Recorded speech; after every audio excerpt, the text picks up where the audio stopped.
Hi hello everyone, welcome to my channel Srushti tutorial for maths. ನಾನು ಇವತ್ತು ಮೊನ್ನೆ ನಡೆದಂತಹ SSLC 2026ರ ಪ್ರಿಪರೇಟರಿ ಎಕ್ಸಾಮ್ ಪೇಪರ್ 1ರ ಮ್ಯಾಥಮೆಟಿಕ್ಸ್ ಕ್ವಶನ್ಸ್ ಅನ್ನ ಸಾಲ್ವ್ ಮಾಡ್ತಕ್ಕಂಥದ್ದನ್ನ ಹೇಗೆ ಅಂತಕ್ಕಂಥದ್ದನ್ನ ಈ ಒಂದು ವಿಡಿಯೋದಲ್ಲಿ ತಿಳಿಸ್ಕೊಡ್ತಾ ಇದ್ದೀನಿ. ಸೊ ಬನ್ನಿ ಕ್ಲಾಸ್ ಶುರು ಮಾಡೋಣ. ಮೊದಲನೇದಾಗಿ multiple choice questions. Multiple choice questions 8 question ಹೇಗ್ ಬರ್ತವೆ ಅನ್ನೋದನ್ನ ನೋಡೋಣ. ಕನ್ನಡ ಮೀಡಿಯಂ ಮತ್ತೆ ಇಂಗ್ಲಿಷ್ ಮೀಡಿಯಂ ಎರಡರಲ್ಲೂ ಕೂಡ ತಿಳಿಸ್ತಾ ಹೋಗ್ತಾ ಇದ್ದೀನಿ. ಸೊ ಬನ್ನಿ, ಇದೇ ಮೊದಲು ವಿಡಿಯೋನ ನೋಡ್ತಾ ಇದ್ರೆ ದಯವಿಟ್ಟು ನಮ್ಮ ಚಾನಲ್ ಸಬ್ಸ್ಕ್ರೈಬ್ ಮಾಡಿ ಅಂತ ಹೇಳ್ತಾ ಬನ್ನಿ ಕ್ಲಾಸ್ ಶುರು ಮಾಡ್ತಾ ಇದ್ದೀನಿ. ನೋಡಿ, ಇಲ್ಲಿ ಫಸ್ಟ್ ಕ್ವಶನ್ ಮಲ್ಟಿಪಲ್ ಚಾಯ್ಸ್ ನ ಮೊದಲನೇ ಕ್ವಶನ್ ಏನಿದೆ ಅಂತಕ್ಕಂಥದ್ದನ್ನ ನೋಡೋದಾದ್ರೆ, if A and B are two coprimes then their LCM is ಅಂತ ಕೊಟ್ಟಿದ್ದಾರೆ. ಕೆಳಗಡೆ 4 ಆಪ್ಷನ್ ಕೊಟ್ಟಿರ್ತಾರೆ. ಓಕೆನಾ? ಸೊ ನಾನು ಇಲ್ಲಿ ಆಪ್ಷನ್ ಅನ್ನ ಕೊಟ್ಟಿಲ್ಲ, ಡೈರೆಕ್ಟ್ ಆಗಿ ಆನ್ಸರ್ ಹೇಳ್ತಾ ಇದ್ದೀನಿ.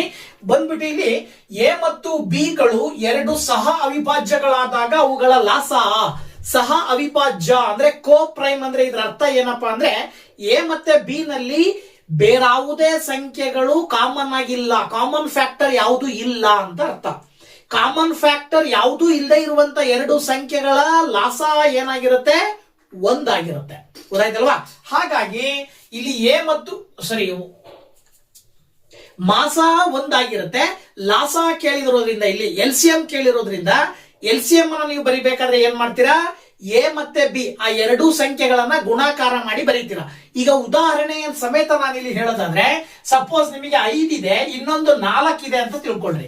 5 ಮತ್ತು 4ರ ಲಾಸ ಬರೀರಿ ಅಂದ್ರೆ 5 ಮತ್ತೆ 4ರಲ್ಲಿ ಕಾಮನ್ ಫ್ಯಾಕ್ಟರ್ ಯಾವುದು ಇಲ್ಲದೆ ಇರೋದ್ರಿಂದ 5 ಮತ್ತು 4ರ ಲಾಸ ನೀವು 5 ಇಂಟು 4 ಅಂತ ಬರೀತೀರಿ, ಅಲ್ಲಿಗೆ 20 ಬರುತ್ತೆ. ಅದ್ರ ಪ್ರಕಾರನೇ ಇಲ್ಲಿ ಮೊದಲನೇ ಕ್ವಶನ್ ಗೆ ಆನ್ಸರ್ ಏನಂತ ಬರೀತೀರಾ ನೀವು? ಎ ಇಂಟು ಬಿ ಅಂತ ಬರೀತೀರಾ. ಸೊ ಎ ಇಂಟು ಬಿ ಅನ್ನೋದು ಎ ಮತ್ತು ಬಿ ಈ ಎರಡು ಸಂಖ್ಯೆಗಳ ಲಾಸ ಆಗಿರುತ್ತೆ, ಅಂದ್ರೆ LCM ಆಗಿರುತ್ತೆ. ಒಂದನೇ ಕ್ವಶನ್ ಗೆ ಆನ್ಸರ್ ಬಂತಲ್ವಾ? ಇನ್ನು ಎರಡನೇ ಕ್ವಶನ್ ಗೆ ಆನ್ಸರ್ ನೋಡೋದಾದ್ರೆ, if a pair of linear equations is inconsistent then the lines represented by the equations are ಅಂತ ಕೊಟ್ಟಿದ್ದಾರೆ.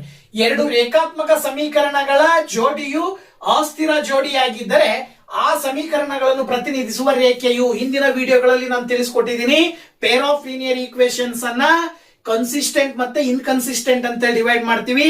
ಯಾವಾಗ ಅದು ಕನ್ಸಿಸ್ಟೆಂಟ್ ಆಗಿರುತ್ತೋ ಲೈನ್ಸ್ ಎರಡನ್ನು ಹಾಕಿದಾಗ ನೀವು ಆ ಎರಡೂ ಲೈನ್ಸ್ ಏನಾಗಿರ್ತವೆ? ಕೋ ಇನ್ಸಿಡೆಂಟ್ ಅಥವಾ ಇಂಟರ್ಸೆಕ್ಟಿಂಗ್ ಆಗಿರ್ತವೆ. ಯಾವಾಗ ಇನ್ಕನ್ಸಿಸ್ಟೆಂಟ್ ಆಗಿರ್ತವೋ ಆ ಎರಡು ಲೈನ್ ಗಳಿಗೆ ರೇಖೆಗಳನ್ನ ಹಾಕಿದಾಗ ಎರಡೂ ರೇಖೆಗಳು ಪ್ಯಾರಲಲ್ ಅಂದ್ರೆ ಸಮಾಂತರವಾಗಿರ್ತವೆ ಅಂತೇಳಿ ಕೆಳಗಡೆ 4 ಆಪ್ಷನ್ ಅಲ್ಲಿ ಕೊಟ್ಟಿರ್ತಾರೆ. ಸೊ ನೀವೇನ್ ಆಯ್ಕೆ ಮಾಡಬೇಕು? ಪ್ಯಾರಲಲ್ ಏನಂತ ಬರೀಬೇಕು? Equations are the lines represented by the equations are parallel ಅಂತ ಹೇಳಿ ಕರಿತೀವಿ ನಾವು.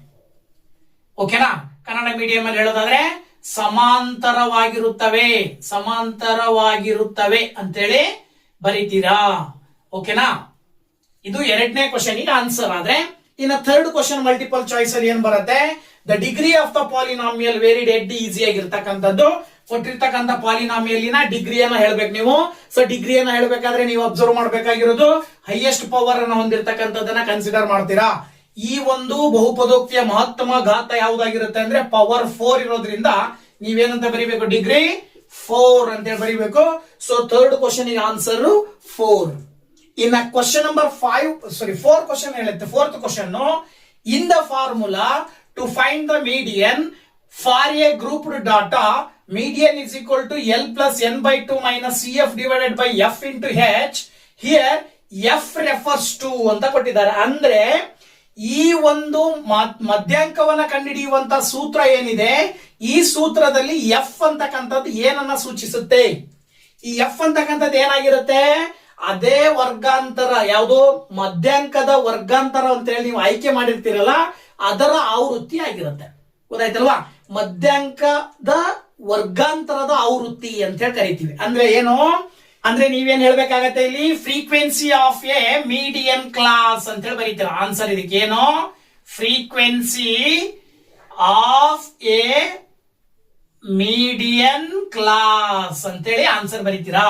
ಅಥವಾ ನೀವು ಇನ್ನೊಂದು ರೀತಿ ಏನ್ ಹೇಳ್ಬೋದು ಅಂದ್ರೆ ವರ್ಗಾಂತರವಿರುವ, ಮಧ್ಯಾಂಕವಿರುವ. ಓಕೆನಾ? ಏನೋ ಮಧ್ಯಾಂಕವಿರುವ ವರ್ಗಾಂತರದ ಆವೃತ್ತಿ ಅಂತ ಹೇಳಿ ಆನ್ಸರ್ ಹೇಳ್ಬೇಕಾಗತ್ತೆ. ಈ ಒಂದು ಆಪ್ಷನ್ ಅನ್ನ ನಿಮಗೆ ಮಲ್ಟಿಪಲ್ ಚಾಯ್ಸ್ ಆಗಿರೋದ್ರಿಂದ ಆಪ್ಷನ್ ಕೊಟ್ಟಿರ್ತಾರೆ. ಕೊಟ್ಟಿರುವ ಆಪ್ಷನ್ ಅನ್ನ ನೀವು ಆಯ್ಕೆ ಮಾಡಬೇಕಾಗತ್ತೆ. ಏನ್ ಆನ್ಸರ್ ಹಂಗಾರೆ ಇದಕ್ಕೆ 4ನೇ ಕ್ವಶನ್ಗೆ frequency of a medium class, Kannada medium ನಲ್ಲಾದ್ರೆ ಮಧ್ಯಾಂಕವಿರುವ ವರ್ಗಾಂತರದ ಆವೃತ್ತಿ ಅಂತ ಹೇಳಿ ಕರಿತೀವಿ. ಓಕೆನಾ?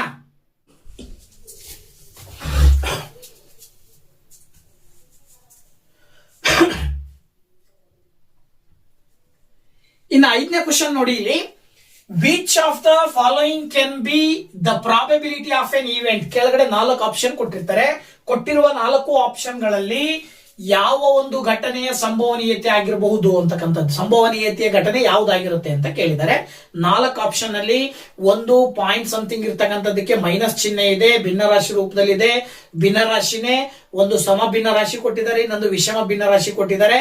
ಸೊ ಇವೆಲ್ಲವುಗಳನ್ನ ನೋಡಿದಾಗ ನೀವು ಆನ್ಸರ್ ನ ಚೂಸ್ ಮಾಡಬೇಕಾಗಿರೋದೇನೋ 1/5, 5ನೇ ಒಂದು ಸಮ ಭಿನ್ನರಾಶಿಯನ್ನ ಆಯ್ಕೆ ಮಾಡಬೇಕು.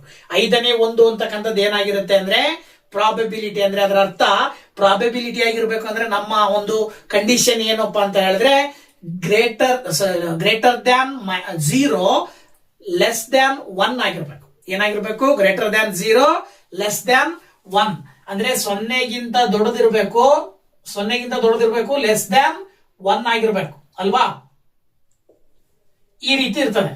0ಗಿಂತ ದೊಡ್ಡದಿರುತ್ತೆ, ಹಾಗೇನೆ 1ಕ್ಕಿಂತ ಚಿಕ್ಕದಿರುತ್ತೆ. ಇದನ್ನ ನಾವು ಭಿನ್ನ ಏನಂತ ಕರಿತೀವಿ? ಪ್ರಾಬಬಿಲಿಟಿ ಅಂತ ಕರಿತೀವಿ, ಸಂಭವನೀಯತೆ ಅಂತ ಕರಿತೀವಿ.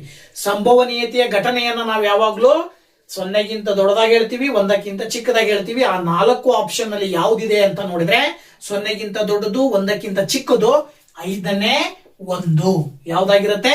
5ನೇ ಒಂದು. ಓಕೆನಾ? ಹಾಗೆ 6th ಕ್ವಶನ್ ನೋಡಿ ಇಲ್ಲಿ, the value of sine 30 degree plus cos 60 degree. Sine 30 degree ಮತ್ತೆ ಕಾಸ್ 60 ಡಿಗ್ರಿಯ ಬೆಲೆ ಏನು ಅಂತ ಕೇಳಿದರೆ ನೀವು ಇದಕ್ಕೆ ಚಾರ್ಟ್ ಅನ್ನ ಕಲಿಬೇಕಾಗುತ್ತೆ. ಟ್ರಿಗ್ನೋಮೆಟ್ರಿನಲ್ಲಿ ಬರ್ತಕ್ಕಂಥ ಚಾರ್ಟ್, ತ್ರಿಕೋನಮಿತಿಯ ಚಾರ್ಟ್.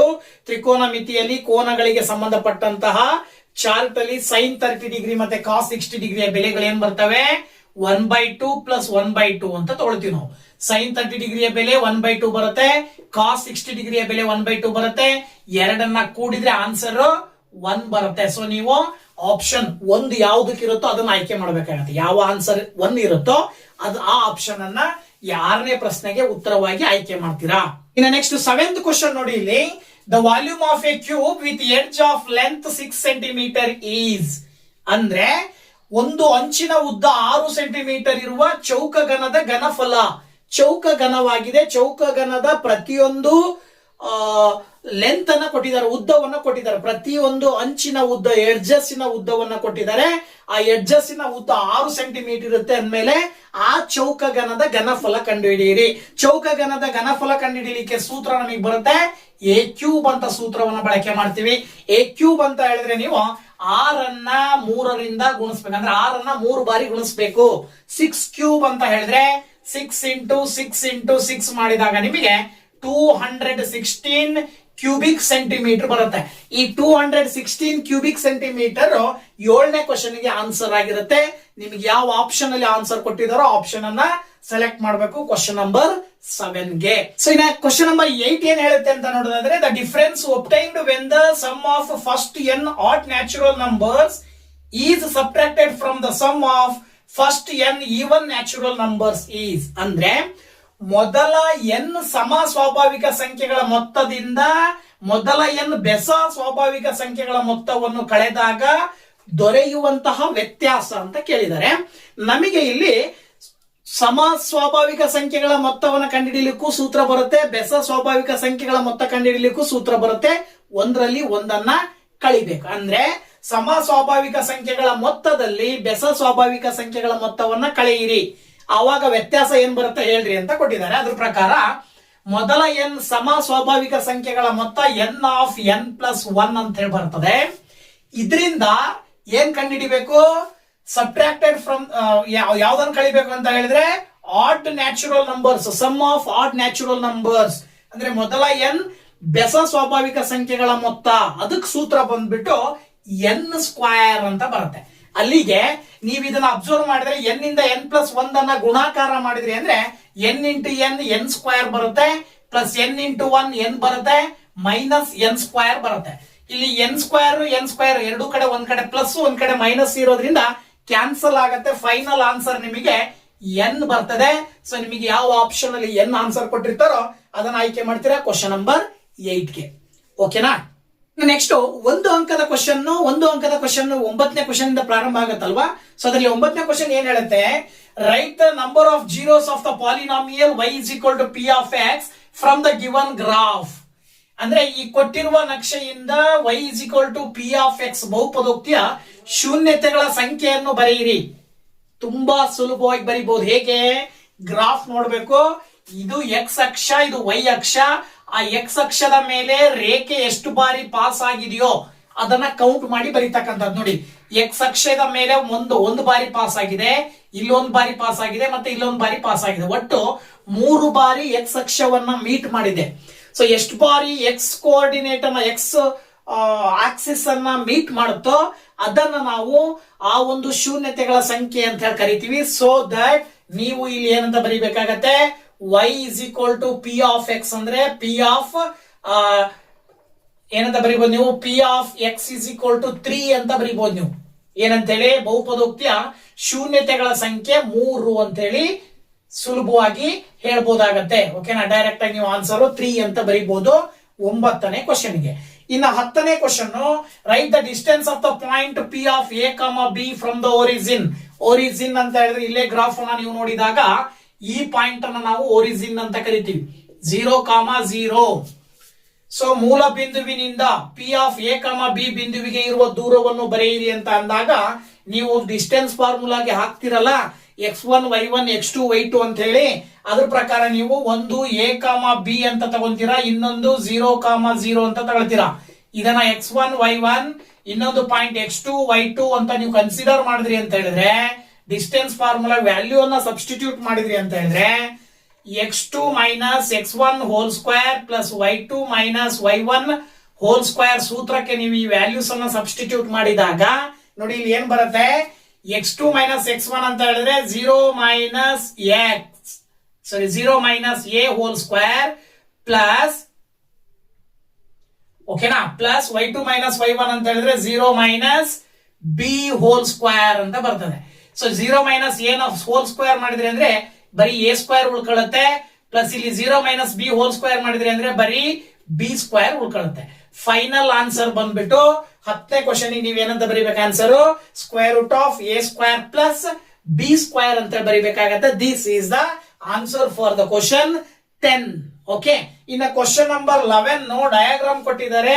ಸಿಮಿಲರ್ ಟ್ರಯಾಂಗಲ್ಸ್ ಗೆ ಸಂಬಂಧಪಟ್ಟ ಹಾಗೆ ಅನುರೂಪ ತ್ರಿಭುಜಗಳನ್ನ ಕೊಟ್ಟಿದ್ದಾರೆ. ಈ ಅನುರೂಪ ತ್ರಿಭುಜಗಳ ಆಧಾರದ ಮೇಲೆ in the given figure write the side of triangle PQR corresponding to the side AB of triangle ABC.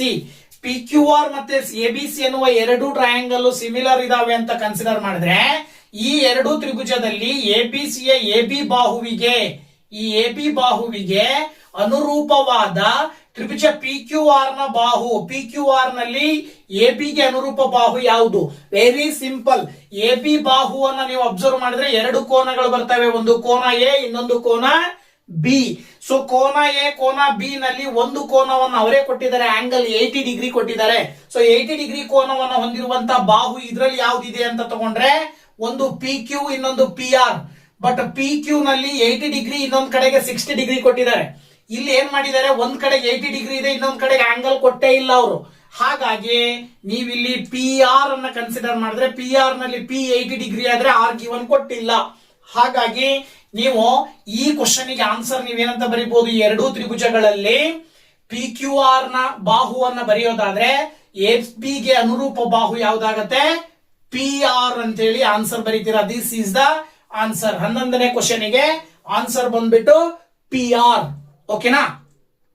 12th question ನೋಡ್ಬಿಟ್ಟು ಇಲ್ಲಿ write the formula to find the volume of a sphere of radius R units ಅಂತ ಕೊಟ್ಟಿದ್ದಾರೆ. Simple ಆಗಿ ತ್ರಿಜ್ಯ R ಮಾನ ಇರುವ ಒಂದು ಗೋಳದ ಘನಫಲವನ್ನು ಕಂಡುಹಿಡಿಯುವ ಸೂತ್ರವನ್ನು ಬರೆಯಿರಿ. ಗೋಳದ ಘನಫಲ ಕಂಡುಹಿಡಿಯುವ ಸೂತ್ರ ಸುಲಭವಾಗಿ ನೀವು ಬರಿಬೇಕಾಗತ್ತೆ, 4/3 πr³ ಅಂತೇಳಿ ಫಾರ್ಮುಲಾವನ್ನು ನೆನ್ಪಿಟ್ಕೊಳ್ಬೇಕು. 12th question. ಓಕೆನಾ? ಸ್ಪೇರ್ ನ ಫಾರ್ಮುಲಾ, ವಾಲ್ಯೂಮ್ ಆಫ್ ಸ್ಪೇರ್ ಬಂದ್ಬಿಟ್ಟು 4/3 πr³ ಇರುತ್ತೆ. ಓಕೆ, ಹಾಗೆ ಇನ್ನ 13th ಕ್ವಶನ್ ಹೇಳುತ್ತೆ, how many solutions does the pair of linear equations 2x plus 3y minus 9 is equal to 0 and 4x plus 6y minus 18 is equal to 0 have ಅಂತ ಕೊಟ್ಟಿದ್ದಾರೆ. ಅಂದ್ರೆ 2x plus 3y minus 9 is equal to 0 ಮತ್ತು 4x plus 6y minus 18 is equal to 0 ಈ ರೇಖಾತ್ಮಕ ಸಮೀಕರಣಗಳ ಜೋಡಿಯು ಎಷ್ಟು ಪರಿಹಾರಗಳನ್ನು ಹೊಂದಿರುತ್ತದೆ. ಸೊ ಪರಿಹಾರಗಳ ಸಂಖ್ಯೆ ಎಷ್ಟು ಅನ್ನೋದು ಅಲ್ಲಿ ಚಾರ್ಟ್ ಬರುತ್ತೆ ನಿಮಗೆ. ಚಾರ್ಟ್ ಆಧಾರದ ಮೇಲೆ ನೀವು A1 by A2 ಮತ್ತೆ B1 by B2 ಅದೇ ರೀತಿ C1 by C2 ನ ಕಂಪ್ಯಾರಿಸನ್ ಮಾಡಬೇಕಾಗತ್ತೆ. A1 by A2 ಅಂತ ಹೇಳಿದ್ರೆ ಮೊದಲನೇ ಈಕ್ವೇಶನ್ ಅಲ್ಲಿ ಬರುವಂತಹ ಪದಗಳನ್ನ A1 B1 C1 ಅಂತ ತಗೊಳ್ತೀರಾ. ಎರಡನೇದ್ರಲ್ಲಿ ಬರ್ತಕ್ಕಂಥದ್ದು A2 B2 C2 ಅಂತ ತಗೊಳ್ತೀರಾ. ಅದರ ಆಧಾರದ ಮೇಲೆ A1 by A2 ಅಂತ ಹೇಳಿದ್ರೆ 2 divided by 4. So 2 divided by 4 simplify ಮಾಡಿದ್ರೆ 1 by 2 ಬರುತ್ತೆ. ಹಾಗೇನೆ B1 by B2 ಮಾಡಿದ್ರೆ ನಿಮಗೆ 3 divided by 6. So 3 divided by 6 ನ ಸಿಂಪ್ಲಿಫೈ ಮಾಡಿದ್ರೆ ಅಲ್ಲೂ ಕೂಡ 1 by 2 ಬರುತ್ತೆ. ಇನ್ನು ಕೊನೆಯದಾಗಿ -9 divided by ಏನಿದೆ ಇಲ್ಲಿ -18. ಸೊ ಇದು ಕೂಡ 1 by 2 ನೇ ಬರುತ್ತೆ. ಮೈನಸ್ ಮೈನಸ್ ಕ್ಯಾನ್ಸಲ್ ಆಗಿ 9 1s 9 2s. ಸೊ ಅಲ್ಲಿಗೆ ಎಲ್ಲವೂ ಸೇಮ್ ಬರ್ತಾ ಇದಾವೆ. A1 by A2 is equal to B1 by B2 is equal to C1 by C2. ಎಲ್ಲಾ ರೇಖೆಗಳು ಸಮ ಬರ್ತಾ ಇದಾವೆ. ಅಂದ್ರೆ A1 by A2 B1 by B2 C1 by C2 ಎಲ್ಲಾ ಸಹ ಸಂಬಂಧಗಳು ಸಹಗುಣಕಗಳ ಸಂಬಂಧ ಸೇಮ್ ಇದೆ ಅಂತ ಹೇಳಿದ್ರೆ ಅದರ ಅರ್ಥ ಏನಾಗಿರುತ್ತೆ ಅಂದ್ರೆ ಅಲ್ಲಿ ಬರುವ ಎರಡು ರೇಖೆಗಳು ಒಂದರ ಮೇಲೆ ಇನ್ನೊಂದು ಬರ್ತದೆ. ಸೊ ಒಂದರ ಮೇಲೆ ಒಂದು ರೇಖೆ ಬರ್ತಾ ಇದೆ ಅಂತ ಹೇಳಿದ್ರೆ ಶೂನ್ಯತೆಗಳ ಸಂಖ್ಯೆ ಅಪರಿಮಿತವಾಗಿರುತ್ತೆ. ಇನ್ಫೈನೈಟ್ಲಿ ಮೆನಿ ಸೊಲ್ಯೂಷನ್ಸ್ ಅಂತ ಬರೀತೀರಾ. ಈ ಕ್ವಶನಿಗೆ ಆನ್ಸರ್ ಏನ್ ಬರುತ್ತೆ? ಇನ್ಫೈನೈಟ್ಲಿ ಮೆನಿ ಸೊಲ್ಯೂಷನ್ ಅಂತ ಬರೀಬೇಕು. ಅಂದ್ರೆ ಅಪರಿಮಿತ ಶೂನ್ಯತೆಗಳು, ಅಪರಿಮಿತ ಪರಿಹಾರಗಳು ಅಂತ ಬರೀತೀರಿ. ಓಕೆನಾ? ಅಪರಿಮಿತ ಪರಿಹಾರಗಳು. ಈ ಒಂದು ಕೊಟ್ಟಿರುವ ಎರಡು ಸಮೀಕರಣಗಳಿಗೆ ಅಪರಿಮಿತ ಪರಿಹಾರಗಳು ಬರ್ತವೆ. ಓಕೆನಾ? ಇನ್ನ ನೆಕ್ಸ್ಟ್ ಕ್ವಶನ್ ನಂಬರ್ 14 ಬಂದ್ಬಿಟ್ಟು write the quadratic equation 2x square is equal to 3x minus 5 ಇನ್ ಸ್ಟ್ಯಾಂಡರ್ಡ್ ಫಾರ್ಮ್ ಅಂತ ಕೊಟ್ಟಿದ್ದಾರೆ. ನೋಡಿ, ಇದನ್ನ 2x square minus is equal to 3x minus 5 ಈ ವರ್ಗ ಸಮೀಕರಣವನ್ನು ಆದರ್ಶ ರೂಪದಲ್ಲಿ ಬರೆಯಿರಿ. ಆದರ್ಶ ರೂಪ ನಮಗೆ ಗೊತ್ತಿರಬೇಕು. ax square plus bx plus c is equal to 0. ಇದನ್ನ ನಾವು ವರ್ಗ ಸಮೀಕರಣದ ಆದರ್ಶ ರೂಪ ಅಂತ ಕರಿತೀವಿ. ಈ ವರ್ಗ ಸಮೀಕರಣದ ಆದರ್ಶ ರೂಪದಲ್ಲಿ ಬರೀಬೇಕು ಅಂದ್ರೆ ಇಲ್ಲಿ ಏನ್ ಮಾಡ್ಬೇಕು? ಈ ಎರಡು ಪದಗಳನ್ನ ಈಕ್ವಲ್ ಇಂದ ಈ ಕಡೆ ಅಂದ್ರೆ ಎಡಭಾಗಕ್ಕೆ ತಗೊಂಡ್ಬರ್ಬೇಕು. ಈಕ್ವಲ್ ಇಂದ ಎಡಭಾಗಕ್ಕೆ ತಗೊಂಡ್ ಬಂದಾಗ ಚಿಹ್ನೆಗಳು ಚೇಂಜ್ ಆಗ್ತವೆ. ಏನಾಗ್ತದೆ ನೋಡಿ, ಇಲ್ಲಿ 2x ಸ್ಕ್ವೇರ್ ಈ ಪ್ಲಸ್ 3x ಈ ಕಡೆ ಬಂದ್ರೆ ಮೈನಸ್ 3x ಆಗತ್ತೆ, ಮೈನಸ್ 5 ಈ ಕಡೆ ಬಂದ್ರೆ ಪ್ಲಸ್ 5 ಆಗತ್ತೆ. That is equal to 0. This is the answer. ಈ ಸಮೀಕರಣವನ್ನ ವರ್ಗ ಸಮೀಕರಣದ ಮೂಲ ರೂಪದಲ್ಲಿ ಬರೆದ್ರೆ, ಆದರ್ಶ ರೂಪದಲ್ಲಿ ಬರೆದ್ರೆ ಏನಾಗುತ್ತೆ? 2x square minus 3x plus 5 is equal to 0 ಅಂತ ಬರ್ತದೆ. ಅರ್ಥ ಆಯ್ತಲ್ವಾ? ಇನ್ನ ಕ್ವಶನ್ ನಂಬರ್ 15 ಆರ್ಥಮೆಟಿಕ್ ಪ್ರೋಗ್ರೆಷನ್ ಗೆ ಸಂಬಂಧಪಟ್ಟಿದ್ದು. Third term of N AP is 13 and second term is 8.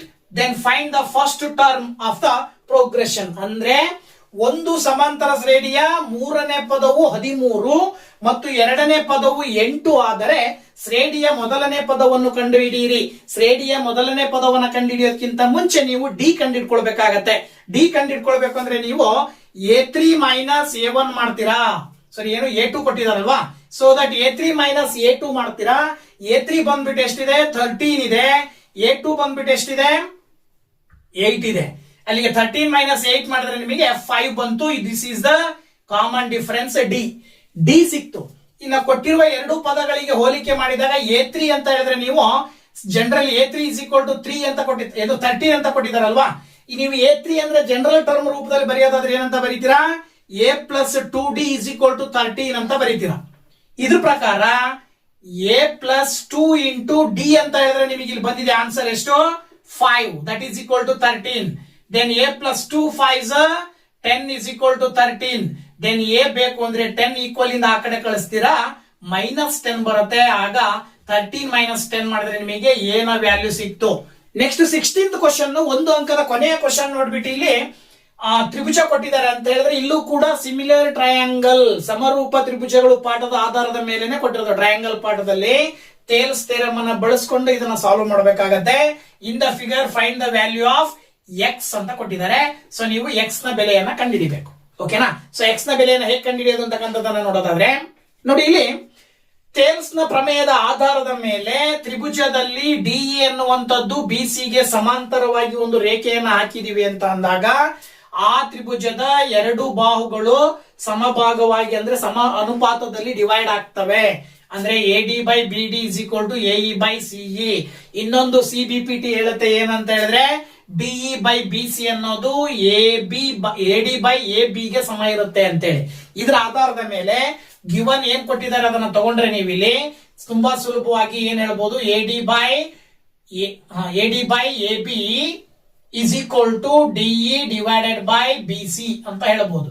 ಇದನ್ನ ನೀವು ಬರೆಯಕ್ಕೆ ಪ್ರಮುಖವಾದಂತಹ ಕಾರಣ ಸಿಬಿಪಿಟಿ ಆಧಾರದ ಮೇಲೆ ಈ ಒಂದು ಸಂಬಂಧವನ್ನ ನಾವು ಕನ್ಸಿಡರ್ ಮಾಡ್ತೀವಿ. ಇದರ ಆಧಾರದ ಮೇಲೆ ಎಡಿ ಅಂತ ಹೇಳಿದ್ರೆ 2, ಎ ಬಿ ಅಂದ್ರೆ 2ಕ್ಕೆ 3 ಸೇರಿಸಬೇಕು, 5 ಬರುತ್ತೆ. ಡಿಇ ಅಂತ ಹೇಳಿದ್ರೆ 4, ಬಿಸಿ ಅಂತ ಹೇಳಿದ್ರೆ ಎಕ್ಸ್. ಕ್ರಾಸ್ ಮಲ್ಟಿಪ್ಲಿಕೇಶನ್ ಓರೆ ಗುಣಾಕಾರ ಮಾಡಿದ್ರೆ ಎಕ್ಸ್ ಇಂಟು 2x ಮಾಡಿದ್ರೆ 2 ಇಂಟು ಎಕ್ಸ್ ಬರುತ್ತೆ, 5 ಇಂಟು 4. ಎಕ್ಸ್ ಅನ್ನ ಇಲ್ಲೇ ಇಟ್ಕೊಂಡು 2 ಆ ಕಡೆ ಕಳಿಸಿದ್ರೆ 5 ಇಂಟು 4 ಡಿವೈಡೆಡ್ ಬೈ 2. 2 1 2 2 2 4 ಬರುತ್ತೆ. ಅಲ್ಲಿಗೆ 5 2 10 ಸೆಂಟಿಮೀಟರ್. ಎಕ್ಸ್ ನ ಬೆಲೆ ನಿಮಗೆ ಸಿಕ್ತು. ಎಷ್ಟು ಸೆಂಟಿಮೀಟರ್ ಬಂತು? 10 ಸೆಂಟಿಮೀಟರ್ ಬಂತು. ಓಕೆನಾ? ಹಾಗಿದ್ರೆ ಇದು 2 ಅಂಕದ ಕ್ವಶನ್ ಅನ್ನ ನೋಡ್ತಾ ಹೋಗೋಣ. 2 ಅಂಕದ ಮೊದಲನೇ ಕ್ವಶನ್ ಬಂದ್ಬಿಟ್ಟು prove that 3 + √5 is an irrational ಅಂತ ಕೊಟ್ಟಿದ್ದಾರೆ. 3 + √5 ಒಂದು ಅಭಾಗಲಬ್ಧ ಸಂಖ್ಯೆ ಎಂದು ಸಾಧಿಸಿ ಅಂತ ಕೊಟ್ಟಿದ್ದಾರೆ. ಸೊ ಇದನ್ನ ಹೇಗೆ ಸಾಧಿಸಬಹುದು ಅನ್ನೋದನ್ನ ನೋಡಿದ್ರೆ ನಮಗೆ ತುಂಬಾ ಸುಲಭವಾಗಿರ್ತಕ್ಕಂಥದ್ದು. ಇದನ್ನ ನೀವು ಪ್ರಾಕ್ಟೀಸ್ ಮಾಡಿಬಿಡ್ಬೇಕು. ಹೆಚ್ಚು ಕಡಿಮೆ ಈ ರೀತಿ 2 ಪದಗಳನ್ನ ಹೊಂದಿರುವಂತಹ ದ್ವಿಪದಗಳನ್ನ ಹೊಂದಿರುವಂತಹ ಸರ್ಡ್ಸ್ ಅನ್ನ ಸಾಮಾನ್ಯವಾಗಿ 2 ಅಂಕಕ್ಕೆ ಕೇಳ್ತಾರೆ. ಈ ರೀತಿ ಇರ್ರಾಷನಲ್ ಅಂತ ಪ್ರೂವ್ ಮಾಡ್ರಿ ಅಂತ ಹೇಳಿ ಅವಾಗ ನೀವು ಕೊಟ್ಟಿರುವಂತದ್ದನ್ನ P/Q ಅಂತ ತಗೊಳ್ಬೇಕು. ಮೊದಲನೇದಾಗಿ ನೀವು ಇಲ್ಲಿ let us assume that 3 + √5 is rational ಅನ್ನೋ ಒಂದು ಸೆಂಟೆನ್ಸ್ ಅನ್ನ ಬರೀತೀರಾ ಇಲ್ಲಿ. Let us assume that 3 + √5 is rational. So ಅದ್ರ ಪ್ರಕಾರ ರಾಷನಲ್ ಅಂದ್ರೆ rational in standard form P/Q form ಅಲ್ಲಿ ಇರಬೇಕು. ಸೊ P/Q ಫಾರ್ಮ್ ಅಲ್ಲಿ ಇರಬೇಕು ಅಂತ ಹೇಳಿದ್ರೆ 3 + √5 is equal to P/Q ಅಂತ ಬರ್ಕಂತೀರಾ. P ಮತ್ತೆ Q ಎರಡೂ ಕೂಡ ಇಂಟೀಜರ್ಸ್. P ಮತ್ತೆ Q ಗಳನ್ನ ನಾವು ಇಂಟೀಜರ್ಸ್ ಅಂತ ಕರಿತೀವಿ. ಮತ್ತೆ Q ಇರೋ ಜಾಗದಲ್ಲಿ 0 ಬರೋ ಹಾಗಿಲ್ಲ. ಇದು ಕಂಡೀಷನ್. ಇದರ ಆಧಾರದ ಮೇಲೆ ನಾವು √5 ಅನ್ನ ಇಲ್ಲೇ ಇಟ್ಕೊಂಡು 3 ನ ಈಕ್ವಲ್ ಇಂದ ಆ ಕಡೆ ಕಳಿಸಿದ್ರೆ P/Q - 3 ಆಯ್ತು. ಈ P/Q - 3 P/Q ಇರೋದ್ರಿಂದಾಗಿ ನಾವು ಇದನ್ನ ರಾಷನಲ್ ನಂಬರ್ ಅಂತ ಕರಿಬಹುದು ರೈಟ್ ಸೈಡ್ ಅಲ್ಲಿ. ಬಟ್ ಈ ಕಡೆ ಲೆಫ್ಟ್ ಸೈಡ್ ಅಲ್ಲಿ ಏನಿದೆ √5 ಇದೆ. ಮ್ಯಾಥಮೆಟಿಕಲಿ ನಮಗೆ ಗೊತ್ತು √5 ಅನ್ನೋದು ಏನದು ಇರ್ರಾಷನಲ್ ನಂಬರ್. ಹಾಗಾಗಿ ಮ್ಯಾಥಮೆಟಿಕಲಿ √5 ಈಸ್ ಆನ್ ಇರ್ರಾಷನಲ್ ಆಗಿರೋದ್ರಿಂದ our assumption is wrong. Left side ಅಲ್ಲಿ ಇರ್ರಾಷನಲ್, ರೈಟ್ ಸೈಡ್ ಅಲ್ಲಿ ರಾಷನಲ್ ಬರ್ಲಿಕ್ಕೆ ಸಾಧ್ಯ ಇಲ್ಲ. ಹಾಗಾಗಿ ನಮ್ಮ ಅಸ್ಯೂಮ್ಷನ್ ತಪ್ಪಾಗಿದೆ ಅಂತ ಹೇಳಿ 3 + √5 ಈಸ್ ಆನ್ ಇರ್ರಾಷನಲ್ ಅಂತ ಹೇಳ್ಬಿಟ್ಟು ನಾವು ಹೇಳ್ತೀವಿ. ಅದೇ ಪ್ರಕಾರನೇ ಇಲ್ಲಿ ಕನ್ನಡ ಮೀಡಿಯಂ ನಲ್ಲಿ ಇಲ್ಲೂ ಕೂಡ ನೀವೇನ್ ಹೇಳ್ತೀರಾ, 3 + √5 ಒಂದು ಅಭಾಗಲಬ್ಧ ಸಂಖ್ಯೆ ಒಂದು ಭಾಗಲಬ್ಧ ಸಂಖ್ಯೆ ಎಂದು ಊಹಿಸಿ ಅದರ ಆಧಾರದ ಮೇಲೆ 3 + √5 ಅನ್ನೋದು P/Q ಫಾರ್ಮ್ ಅಲ್ಲಿ ಇರುತ್ತೆ. P ಮತ್ತೆ Q ಎರಡನ್ನ ನಾವು ಇಂಟೀಜರ್ಸ್ ಅಂದ್ರೆ ಪೂರ್ಣಾಂಕಗಳು ಅಂತ ಕರಿತೀವಿ. ಇಲ್ಲಿ Q ಅಂಶದಲ್ಲಿ ಬರ್ತಕ್ಕಂತಹ Q ಅಂತಕ್ಕಂಥದ್ದು 0 ಇರೋ ಆಗಿಲ್ಲ, 0ಗಿಂತ ಜಾಸ್ತಿ ಸಂಖ್ಯೆಯನ್ನ ಹೊಂದಿರಬೇಕು. ಈಗ ನಾವು 3ಅನ್ನ ಬಲಭಾಗಕ್ಕೆ ಕಳಿಸಿದ್ರೆ P/Q - 3 ಬರುತ್ತೆ. ಇಲ್ಲಿ P/Q - 3 ಅನ್ನೋದು ಒಂದು ಭಾಗಲಬ್ಧ ಸಂಖ್ಯೆ ಅಂತ ತಗೊಂಡ್ರೆ ಬಲಭಾಗದಲ್ಲಿ, ಎಡಭಾಗದಲ್ಲಿರುವ √5 ಅಂತಕ್ಕಂಥದ್ದು ಒಂದು ಅಭಾಗಲಬ್ಧ ಸಂಖ್ಯೆ ಅಂತಕ್ಕಂಥ ಸಂಗತಿ ನಮಗೆ ಗೊತ್ತಿರೋದ್ರಿಂದಾಗಿ ನಮ್ಮ ಊಹೆಯು ತಪ್ಪಾಗಿದೆ ಅಂತ ಬರೆದು ನಾವೇನ್ ಬರಿತೀವಿ, 3 + √5 ಒಂದು ಅಭಾಗಲಬ್ಧ ಸಂಖ್ಯೆ ಅಂತ ಹೇಳಿ ನೀವು ಬರಿಬೇಕಾಗತ್ತೆ. ಓಕೆನಾ? ಇನ್ನ 17ನೇ ಕ್ವಶನ್ ನಲ್ಲಿ ಇನ್ನೊಂದು ಆಪ್ಷನ್ ಅಥವಾ ಅಂತೇಳಿ ಮತ್ತೊಂದು ಕೊಟ್ಟಿರ್ತಾರೆ, ಆರ್ ಕ್ವಶನ್. ಸೊ ಏನ್ ಹೇಳುತ್ತೆ ಅಂದ್ರೆ ಅದೇ ಚಾಪ್ಟರ್ ಸಂಬಂಧಪಟ್ಟ ಹಾಗೆ find the LCM and HCF of the numbers 36 and 120 by the method of prime factorization. Verify that LCM into HCF is equal to the product of the numbers ಅಂತ ಕೊಟ್ಟಿದ್ದಾರೆ. ಅಂದ್ರೆ 36 ಮತ್ತು 120 ಈ ಪೂರ್ಣಾಂಕಗಳ ಲಾಸ ಮತ್ತು ಮಾಸಗಳನ್ನು ಅವಿಭಾಜ್ಯ ಅಪವರ್ತನ ವಿಧಾನದಿಂದ ಕಂಡುಹಿಡಿಯಿರಿ. ಹಾಗೇನೆ ಲಾಸ ಮತ್ತು ಮಾಸಾಗಳ ಗುಣಲಬ್ಧವು ಆ ಸಂಖ್ಯೆಗಳ ಗುಣಲಬ್ಧಕ್ಕೆ ಸಮ ಎಂಬುದನ್ನು ತಾಳೆ ನೋಡಿ ಅಂತ ಕೊಟ್ಟಿದ್ದಾರೆ. ಸೊ ಇದನ್ನ ಹೇಗೆ ಸಾಲ್ವ್ ಮಾಡಬಹುದು? ಮೊದಲು ಅಪವರ್ತನ ವಿಧಾನದಿಂದ 36 ಮತ್ತು 120ರ ಲಾಸ ಮತ್ತು ಮಾಸಾಗಳನ್ನ ಕಂಡಿಡ್ಕೊಳ್ಬೇಕು ಅಂದ್ರೆ 36ರನ್ನ ಅಪವರ್ತನ ವಿಧಾನದಿಂದ ಬರುವಂತಹ ಏನು ಫ್ಯಾಕ್ಟರ್ಸ್ ಅಂತ ಏನ್ ಕರಿತೀರಿ, ಅಪವರ್ತನಗಳು ಅಂತ ಏನ್ ಕರಿತೀರಿ, ಅಪವರ್ತನಗಳನ್ನ ಬರ್ಕೊಂತ ಹೋಗೋದಾದ್ರೆ ನೋಡಿ, ಇಲ್ಲಿ 2ರಿಂದ ನೀವು ಭಾಗಾಕಾರ ಮಾಡ್ತಾ ಹೋದ್ರೆ 2 1 2, 2 8 16, 2 9 18, 3 3 9, 3 1 3. ಅಂದ್ರೆ ಅಲ್ಲಿಗೆ 36ರ ಅಪವರ್ತನಗಳು 2 ಇಂಟು 3 ಹಾಗೇನೆ 120 ತಗೊಂಡ್ರೆ 2 6 12, 2 3 6, ಹಾಗೇನೆ 2 15, ಹಾಗೇನೆ 3 5, 5 1. ಈ ರೀತಿ ಅಪವರ್ತನ ವಿಧಾನದಿಂದ ಅಪವರ್ತನಗಳನ್ನ ಕಂಡಿಡ್ಕೊಂಡ್ರೆ ಇಲ್ಲಿ ಏನ್ ಬರುತ್ತೆ, 2 ಇಂಟು 3 ಇಂಟು 5 ಬರುತ್ತೆ. ಇವೆರಡರ ಲಾಸ ತಗೊಳ್ಬೇಕಂದ್ರೆ LCM ಅನ್ನ ಕಂಡಿಡ್ಕೊಳ್ಬೇಕು ಅಂತ ಹೇಳಿದ್ರೆ LCM ಅಂದ್ರೆ ಲಾಸಾ. ಸೊ ಲಾಸ ಏನ್ ಬರುತ್ತಪ್ಪ, ಸಾಮಾನ್ಯವಾಗಿ ಎಷ್ಟು ಯಾವ್ಯಾವ ಸಂಖ್ಯೆಗಳು ಬರ್ತಾವ ಅವುಗಳನ್ನ ಫಸ್ಟ್ ಬರ್ಕೊಂಡ್ರೆ 2 ಎರಡೂ ಕಡೆನೂ ಇದೆ, ಹಾಗೇನೆ 3 1 3 ಎರಡರಲ್ಲೂ ಇದೆ. ಇನ್ನು ಉಳಿದಿರೋದು ಎಷ್ಟಿಲ್ಲಿ, ಇಲ್ಲಿ 1 3 ಉಳಿದಿದೆ, ಇಂಟು ಇಲ್ಲಿ 1 2 ಉಳಿದಿದೆ, ಇಂಟು ಇಲ್ಲೊಂದು 5. ಇದ್ರ ಬದಲಾಗಿ ನಾವು ಡೈರೆಕ್ಟ್ ಆಗಿ ಲಾಸ ಕಂಡಿಡ್ಲಿಕ್ಕೆ ಒಂದು ಸ್ಟೆಪ್ ಅನ್ನ ಹೇಳ್ತೀವಿ. ಏನು, ಜಾಸ್ತಿ ಡಿಗ್ರಿ ಅಂತ ಏನ್ ಕರಿತೀರಲ್ಲ, ಹೈಯೆಸ್ಟ್ ಡಿಗ್ರಿ ಯಾವ್ದು ಹೊಂದಿರುತ್ತೋ ಅದನ್ನ ತಗೊಳ್ಳೋದು. 2 ತಗೊಳ್ರಿ, 3 ತಗೊಳ್ರಿ, ಇಂಟು 5 ತಗೊಳ್ರಿ. ಇವಿಷ್ಟನ್ನ ಗುಣಾಕಾರ ಮಾಡಿದ್ರೆ ನಿಮಗೆ LCM ಬರುತ್ತೆ. ಏನ್ ಬರುತ್ತೆ, 2 ಅಂದ್ರೆ 8, 3 ಅಂತ ಹೇಳಿದ್ರೆ 9 ಇಂಟು 5. ಇವಿಷ್ಟನ್ನ ಮಲ್ಟಿಪ್ಲೈ ಮಾಡ್ಬೇಕು. ಏನ್ ಬರುತ್ತೆ ಮಲ್ಟಿಪ್ಲೈ ಮಾಡಿದ್ರೆ 72 ಇಂಟು 5. 72 ಇಂಟು 5 ಮಾಡಿದ್ರೆ 5 2s 10 ಬರುತ್ತೆ, 5 7s 35 ಪ್ಲಸ್ 1 36 ಅಂದ್ರೆ 360 ಬರುತ್ತೆ. This is the LCM of these two numbers 36 and 120. ಇದಾದ ನಂತರ HCF ಅಂದ್ರೆ ಮಾಸ ಕಂಡುಹಿಡ್ಕೊಳ್ಬೇಕು ಈ ಎರಡೂ ಸಂಖ್ಯೆಗಳದ್ದು. ಈ ಎರಡೂ ಸಂಖ್ಯೆಗಳ ಮಾಸ ತುಂಬಾ ಸುಲಭ. ಎರಡರಲ್ಲೂ ಕಾಮನ್ ಆಗಿ ಯಾವ ಫ್ಯಾಕ್ಟರ್ಸ್ ಇದಾವೆ ಅವುಗಳ ಗುಣಲಬ್ಧ. ಎರಡರಲ್ಲೂ ಕಾಮನ್ ಆಗಿ 2 ಇದೆ, ಇಂಟು ಕಾಮನ್ ಆಗಿ 3 ಇದೆ. ಸುಲಭ ರೂಪದಲ್ಲಿ ಬರೆದಾಗ 2 4 ಇಂಟು 3 ಮಲ್ಟಿಪ್ಲೈ ಮಾಡಿದ್ರೆ ನಿಮಗೆ 12 ಏನ್ ಬರುತ್ತೆ. ಈ 12 ಅಂತಕ್ಕಂಥದ್ದು 36 ಮತ್ತು 120ರ ಮಾಸ ಆಗಿರುತ್ತೆ. ಈಗ ನೀವು ಬಂದಂತ ಲಾಸ ಮತ್ತು ಮಾಸಗಳ ಗುಣಲಬ್ಧವು ಎರಡು ಸಂಖ್ಯೆಗಳ ಗುಣಲಬ್ಧಕ್ಕೆ ಸಮ ಅನ್ನೋದನ್ನ ತಾಳೆ ನೋಡ್ಬೇಕು ಅಂದ್ರೆ ಈ ಸೂತ್ರಕ್ಕೆ ಅಪ್ಲೈ ಮಾಡ್ಬೇಕು. H into L is equal to A into B. ನೋಡಿ ಇಲ್ಲಿ H ಇಂಟು L ಅಂತ ಹೇಳಿದ್ರೆ H ಎಷ್ಟಿದೆ, H ಅಂತ ಹೇಳಿದ್ರೆ HCF ಅಂತ ಕರಿತೀವಿ ನಾವು ಅದನ್ನ. 12 ಇಂಟು L ಅಂತ ಹೇಳಿದ್ರೆ ಎಷ್ಟಿದೆ, 360. ಈ ಕಡೆ ನೀವು 120 ಇಂಟು 36 ಮಲ್ಟಿಪ್ಲೈ ಮಾಡಿದ್ರೆ ನೀವು ಎರಡೂ ಕಡೆ ಅಬ್ಸರ್ವ್ ಮಾಡಿದ್ರೆ ಇಲ್ಲಿರೋ 0 ಈ ಕಡೆ ಇಲ್ಲಿ ಬಂದಿದೆ ಅಷ್ಟೇ, ಎರಡೂ ಕಡೆ ಸೇಮ್ ಬರುತ್ತೆ. ನೀವು ಎರಡರ ಪ್ರಾಡಕ್ಟ್ ಅನ್ನ ನೀವು ಸುಲಭವಾಗಿ ಬರ್ಕೊಳ್ಳೋದಾದ್ರೆ 4320 ಬರುತ್ತೆ. ಈ ಕಡೆನೂ ಕೂಡ 4320, ಎರಡೂ ಕಡೆ ಆನ್ಸರ್ ಸೇಮ್ ಬರ್ತಾ ಇದೆ. ಅಂದ್ರೆ ನೀವು ಕಂಡುಹಿಡಿದಿರ್ತಕ್ಕಂಥ ಲೆಕ್ಕನೂ ಕೂಡ ಕರೆಕ್ಟ್ ಇದೆ. H ಇಂಟು L ಎರಡು ಸಂಖ್ಯೆಗಳ ಗುಣಲಬ್ಧವು ಆ ಎರಡೂ ಸಂಖ್ಯೆಗಳ ಲಾಸ ಮತ್ತು ಮಾಸಗಳ ಗುಣಲಬ್ಧಕ್ಕೆ ಸಮ ಇರುತ್ತೆ. ಓಕೆನಾ? ಇನ್ನ ಸೆಕೆಂಡ್ ಕ್ವಶನ್, 2 ಅಂಕದ ಎರಡನೇ ಕ್ವಶನ್ ಬಂದ್ಬಿಟ್ಟು 18ನೇ question. Solve the given pair of linear equations by elimination method. ವರ್ಜಿಸುವ ವಿಧಾನದಿಂದ ಕೆಳಗೆ ಕೊಟ್ಟಿರುವ ರೇಖಾತ್ಮಕ ಸಮೀಕರಣಗಳನ್ನ ಬಿಡಿಸಿ ಅಂತೇಳಿ 2 ಅಂಕದ ಕ್ವಶನ್. ಒಂದು ಕ್ವಶನ್ 100% ಇರುತ್ತೆ. ಸೊ ಇದನ್ನ ಹೇಗೆ ಸಾಲ್ವ್ ಮಾಡಬಹುದು ಅಂತಕ್ಕಂಥದ್ದನ್ನ ನೋಡಿದ್ರೆ ಕೊಟ್ಟಿರುವ ಸಮೀಕರಣಗಳೆರಡನ್ನು ಕೂಡ ಸಮೀಕರಣ 1 ಮತ್ತೆ 2 ಅಂತ ತಗೊಳ್ರಿ. ಈಕ್ವೇಶನ್ ನಂಬರ್ 1 and 2 ಅಂತ ತಗೊಳ್ರಿ. ಈಗ ಕೊಟ್ಟಿರುವ ಎರಡೂ ಸಮೀಕರಣಗಳಲ್ಲಿ x ಅಥವಾ y ನ ಸಹಗುಣಕಗಳು ಸಮ ಇರಬೇಕು. ಯಾವ್ದಾದ್ರು ಒಂದು ನೀವು ಅಬ್ಸರ್ವ್ ಮಾಡಿದಾಗ y ನ ಸಹಗುಣಕಗಳು ಸಮ ಇದಾವೆ. ಜೊತೆಗೆ ಸಹಗುಣಕಗಳು ಸಮ ಇದ್ಮೇಲೆ ಪಕ್ಕದಲ್ಲಿರುವ ಚಿಹ್ನೆಯನ್ನ ಅಬ್ಸರ್ವ್ ಮಾಡಿ. ಎರಡೂ ಚಿಹ್ನೆಗಳು ಬೇರೆ ಬೇರೆ ಇದಾವೆ. ಸೊ ಎರಡೂ ಚಿಹ್ನೆಗಳು ಬೇರೆ ಬೇರೆ ಯಾವಾಗಿರ್ತಾವೋ ಆಗ ಏನ್ ಮಾಡ್ಬೇಕು, ಆ ಎರಡು ಸಮೀಕರಣಗಳನ್ನ ಸಂಕಲನ ಮಾಡಬೇಕು.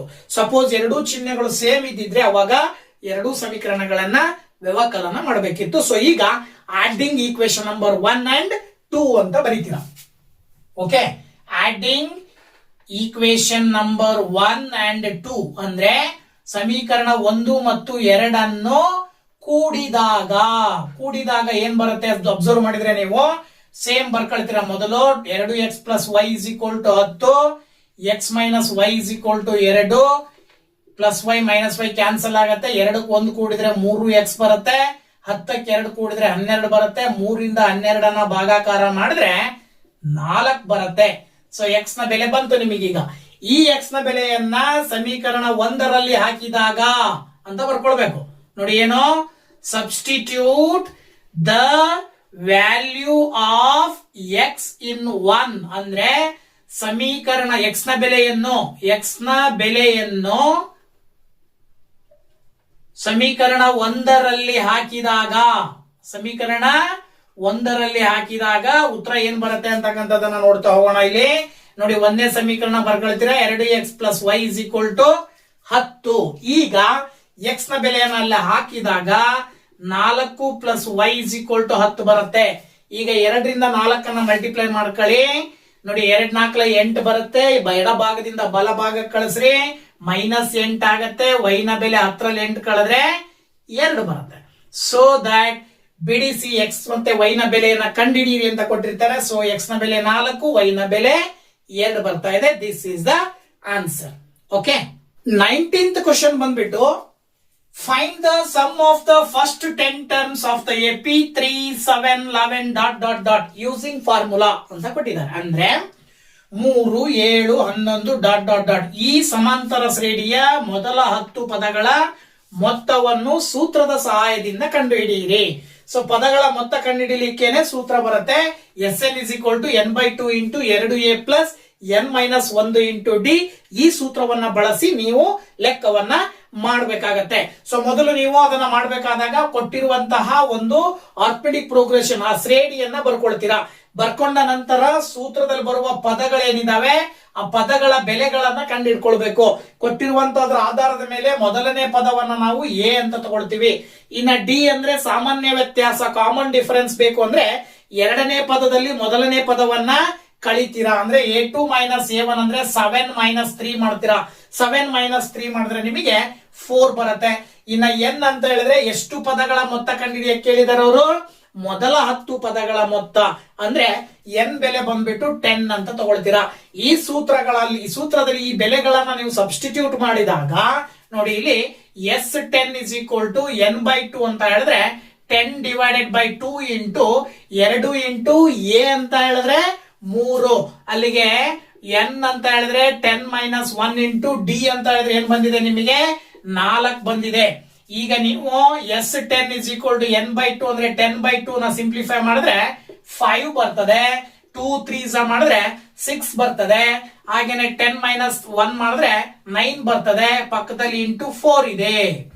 ಈಗ 5 into 6 plus 9 4s ಮಲ್ಟಿಪ್ಲೈ ಮಾಡಿದ್ರೆ ಎಷ್ಟು ಬರ್ತದೆ, 36 ಬರ್ತದೆ.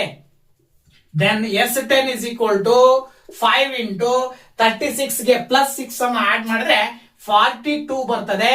42 ಬರ್ತದೆ. ಇನ್ನ S10 ಬೇಕು ಅಂತ ಹೇಳಿದ್ರೆ 5 into 42 ಮಾಡಿದ್ರೆ ನೋಡಿ 5 2s are 10 ಬರ್ತದೆ. ದೆನ್ 5 4s are 20 plus 1 21 ಅಂದ್ರೆ S10 is equal to 210. ಅಂದ್ರೆ sum of the first 10 terms of this AP is 210.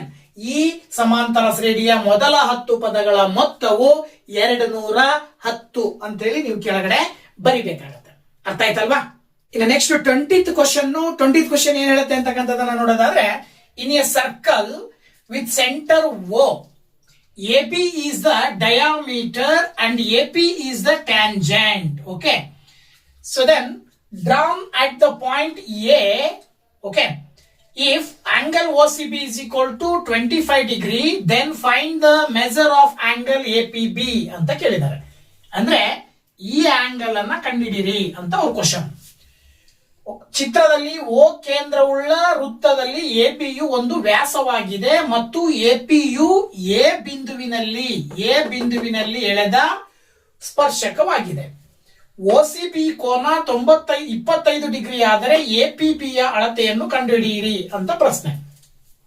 So ಈ ಕ್ವಶನ್ ಕಂಡುಹಿಡಿಬೇಕು ಅಂದ್ರೆ ನಾವು ವೃತ್ತಗಳು ಪಾಠದಲ್ಲಿ ಸ್ಪರ್ಶಕಗಳು ಮತ್ತು ತ್ರಿಜ್ಯಗಳ ನಡುವಿನ ಕೋನಕ್ಕೆ ಸಂಬಂಧಪಟ್ಟ ಹಾಗೆ ಒಂದು ಪ್ರಮೇಯ ಬರ್ತದಲ್ವಾ, ಆ ಪ್ರಮೇಯದ ಆಧಾರದ ಮೇಲೆ ಕ್ವಶನ್ ಇರ್ತಕ್ಕಂಥದ್ದು. Very simple. ನಮಗೆ ಗೊತ್ತಿರುವಂತೆ ತ್ರಿಭುಜ OBC ಕನ್ಸಿಡರ್ ಮಾಡಿದ್ರೆ, ಯಾವ್ದ್ಯಾವ್ದು OBC ಅಂತಕ್ಕಂಥ ಈ ತ್ರಿಭುಜದಲ್ಲಿ OP ಮತ್ತೆ OC ಅಂತಕ್ಕಂಥವು ಒಂದೇ ವೃತ್ತದ ಎರಡು ತ್ರಿಜ್ಯಗಳು ಅಲ್ವಾ. ಸೊ ಒಂದೇ ವೃತ್ತದ ಎರಡು ತ್ರಿಜ್ಯಗಳು ಸಮ ಇರ್ತವೆ ಅಂತ ನಮಗೆ ಕೂಡ ಗೊತ್ತಿರ್ತಕ್ಕಂಥದ್ದು. ಅದರ ಆಧಾರದ ಮೇಲೆ OP is equal to OC ಅಂದ್ರೆ ಒಂದೇ ವೃತ್ತದ ತ್ರಿಜ್ಯಗಳು, radii of same circle. So ಎರಡು ಬಾಹುಗಳು ಸಮ ಇದಾವೆ ಅಂದ್ರೆ ಅದರ ಎದುರುಗಡೆ ಇರುವ ಎರಡು ಕೋನಗಳು ಕೂಡ ಸಮ ಇರ್ಬೇಕಲ್ವಾ. ಒಂದು ಕೋನ 25 ಡಿಗ್ರಿ ಕೊಟ್ಟಿದ್ದಾರೆ ಅಂದ್ರೆ ಇನ್ನೊಂದು ಕೋನ 25 ಡಿಗ್ರಿ ಇರುತ್ತೆ. ಹಾಗಾಗಿ ಕೋನ B is equal to 25 degree. Okay, ಇದರ ಆಧಾರದ ಮೇಲೆ ಇನ್ನ ತ್ರಿಭುಜ BAP ಅನ್ನ ಕನ್ಸಿಡರ್ ಮಾಡಿದ್ರೆ BAP ನಲ್ಲಿ ಇಲ್ಲಿ ಫಾರ್ಮೇಶನ್ ಆಗುವ ಆಂಗಲ್ 90 ಡಿಗ್ರಿ ಇರುತ್ತೆ ಅಂತೇಳಿ ನಮಗೆ ಪ್ರಮೇಯ ಹೇಳುತ್ತೆ. ಏನು, angle between radii and tangents R perpendicular ಅಂದ್ರೆ ತ್ರಿಜ್ಯ ಮತ್ತು ಸ್ಪರ್ಶಕಗಳ ನಡುವಿನ ಕೋನವು ಏನಾಗಿರುತ್ತೆ, ಲಂಬವಾಗಿರುತ್ತದೆ ಅಂದ್ರೆ 90 ಡಿಗ್ರಿ ಕೋನವನ್ನ ಹೊಂದಿರುತ್ತದೆ. ಇಲ್ಲಿ AP ಅನ್ನೋದು ಸ್ಪರ್ಶಕ ಅಂತ ಅವರೇ ಹೇಳ್ತಾ ಇದ್ದಾರೆ. ಹಾಗೇನೆ OA ಅನ್ನೋದು ತ್ರಿಜ್ಯ ಅಂತ ತಗೊಂಡ್ರೆ ಈ ತ್ರಿಜ್ಯ ಮತ್ತು ಸ್ಪರ್ಶಕದ ನಡುವಿನ ಕೋನವು 90 ಡಿಗ್ರಿ. ಇದರ ಆಧಾರದ ಮೇಲೆ ತ್ರಿಭುಜ ABP ಯಲ್ಲಿ ತ್ರಿಭುಜ ABP ಅನ್ನ ಕನ್ಸಿಡರ್ ಮಾಡಿದ್ರೆ ಕೋನ ABP ಪ್ಲಸ್ ಕೋನ BAP ಪ್ಲಸ್ ಕೋನ APB is equal to 180 degree. ತ್ರಿಭುಜದ ಮೂರು ಕೋನಗಳ ಮೊತ್ತ 180 ಡಿಗ್ರಿ ಅನ್ನೋದ್ರ ಆಧಾರದ ಮೇಲೆ ABP ಅನ್ನ ನಾವಿಲ್ಲಿ ತಗೊಂಡಿವಿ. ಎಷ್ಟು ಬಂತು, 25 ಡಿಗ್ರಿ ಪ್ಲಸ್ BAP ಅನ್ನ ನಾವು ಲಂಬ ಅಂತ ತಗೊಂಡ್ರೆ ಏನಂತ ತಗೊಳ್ಬೇಕಿಲ್ಲಿ, 90 ಡಿಗ್ರಿ.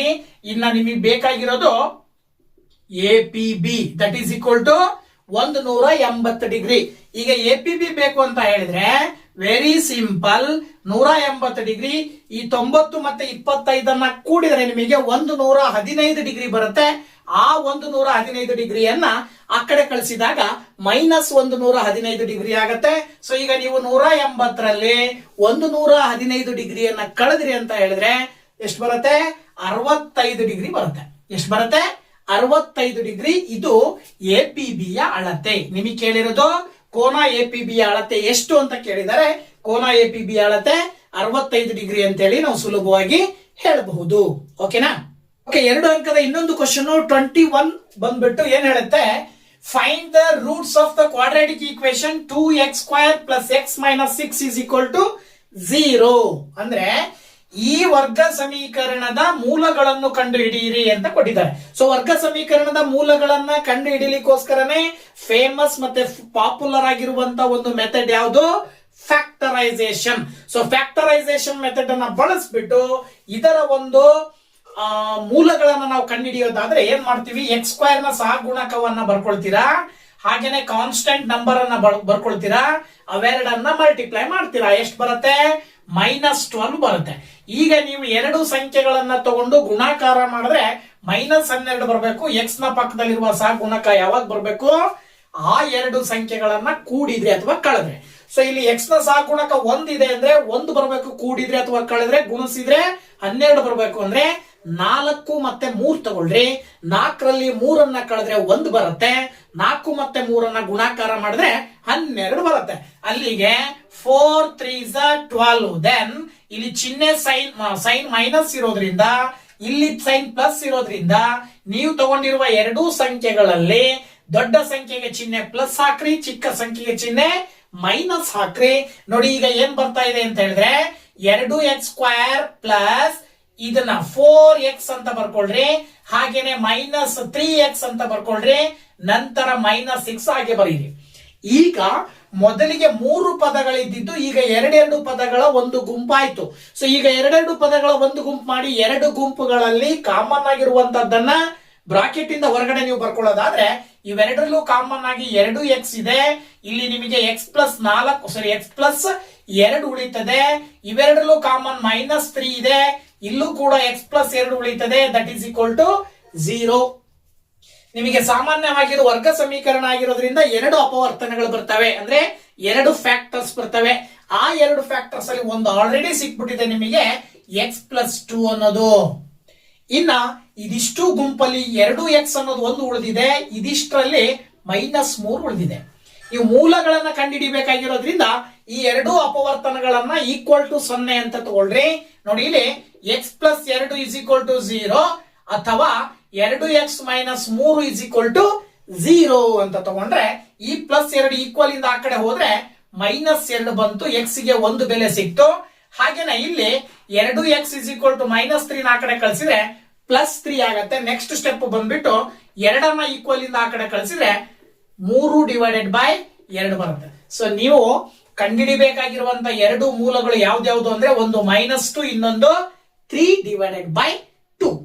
2 ಅಂಕದ ಪ್ರಶ್ನೆ. ಈ ರೀತಿ ಮಾಡಿ ಸುಲಭವಾಗಿ ನೀವು 2 ಅಂಕಗಳನ್ನ ಪಡಿಬಹುದು. ಓಕೆ. ಸೊ ನೆಕ್ಸ್ಟ್ 21st ಇನ್ನೊಂದು ಆಪ್ಷನ್ ಕೊಟ್ಟಿದ್ದಾರೆ ಆರ್ ಅಂತ ಹೇಳ್ಬಿಟ್ಟು. ಸೊ ಈ ಕ್ವಶನ್ ಏನ್ ಹೇಳುತ್ತೆ, ಅದೇ ಚಾಪ್ಟರ್ ಕ್ವಾಡ್ರಾಟಿಕ್ ಈಕ್ವೇಶನ್ ಚಾಪ್ಟರ್ ನಲ್ಲೇ ಡಿಸ್ಕ್ರಿಮಿನೆಂಟ್ ಕಂಡುಹಿಡಿತಕ್ಕಂಥದ್ದು. Find the discriminant of the quadratic equation 2x² - 6x + 3 = 0 and also write the nature of roots ಅಂತ ಕೊಟ್ಟಿದ್ದಾರೆ. ಅಂದ್ರೆ ಈ ಸಮೀಕರಣದ ಶೋಧಕವನ್ನು ಕಂಡುಹಿಡಿಯಿರಿ ಮತ್ತು ಮೂಲಗಳ ಸ್ವಭಾವವನ್ನು ಬರೆಯಿರಿ ಅಂತ ಕ್ವಶನ್. ಸೊ ಇದಕ್ಕೆ ನೀವು ಆನ್ಸರ್ ಕಂಡುಹಿಡಿಬೇಕು ಅಂದ್ರೆ ಕೊಟ್ಟಿರುವಂತ ಸಮೀಕರಣವನ್ನು ಆಸ್ ಇಟ್ ಈಸ್ ಬರ್ಕೊಂಡು ವರ್ಗ ಸಮೀಕರಣದ ಆದರ್ಶ ರೂಪ ಏನು, ax² + bx + c = 0 ಬರ್ಕೊಳ್ತೀರಾ. ಇದಾದ ನಂತರ ಎ ನ ಬೆಲೆ ಎಷ್ಟು, ಬಿ ನ ಬೆಲೆ ಎಷ್ಟು, ಸಿ ನ ಬೆಲೆ ಎಷ್ಟು ಅಂತ ಬರ್ಕೊಳ್ಬೇಕು. ಓಕೆನಾ.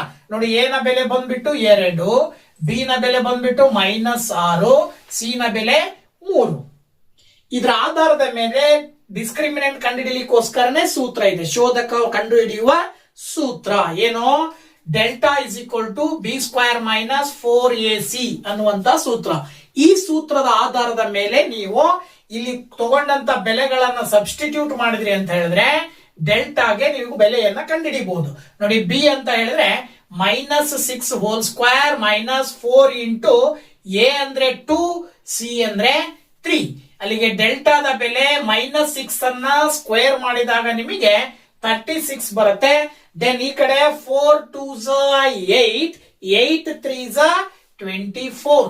ದೆನ್ ಡೆಲ್ಟಾದ ವ್ಯಾಲ್ಯೂ 36ರಲ್ಲಿ 24 ನೀವು ಕಳೆದ್ರಿ ಅಂತ ಹೇಳಿದ್ರೆ 12 ಬರುತ್ತೆ. ಇದರ ಅರ್ಥ ಏನು, 12 ಬರ್ತಾ ಇದೆ ಅಂತ ಹೇಳಿದ್ರೆ ಡೆಲ್ಟಾದ ವ್ಯಾಲ್ಯೂ 0ಗಿಂತ ದೊಡ್ಡದಾಗಿದೆ. ಚಿಹ್ನೆ ಮೈನಸ್ ಏನಾದ್ರೂ ಬಂದಿದ್ರೆ ಅದು 0ಗಿಂತ ಚಿಕ್ಕದಾಗಿರ್ತಿತ್ತು.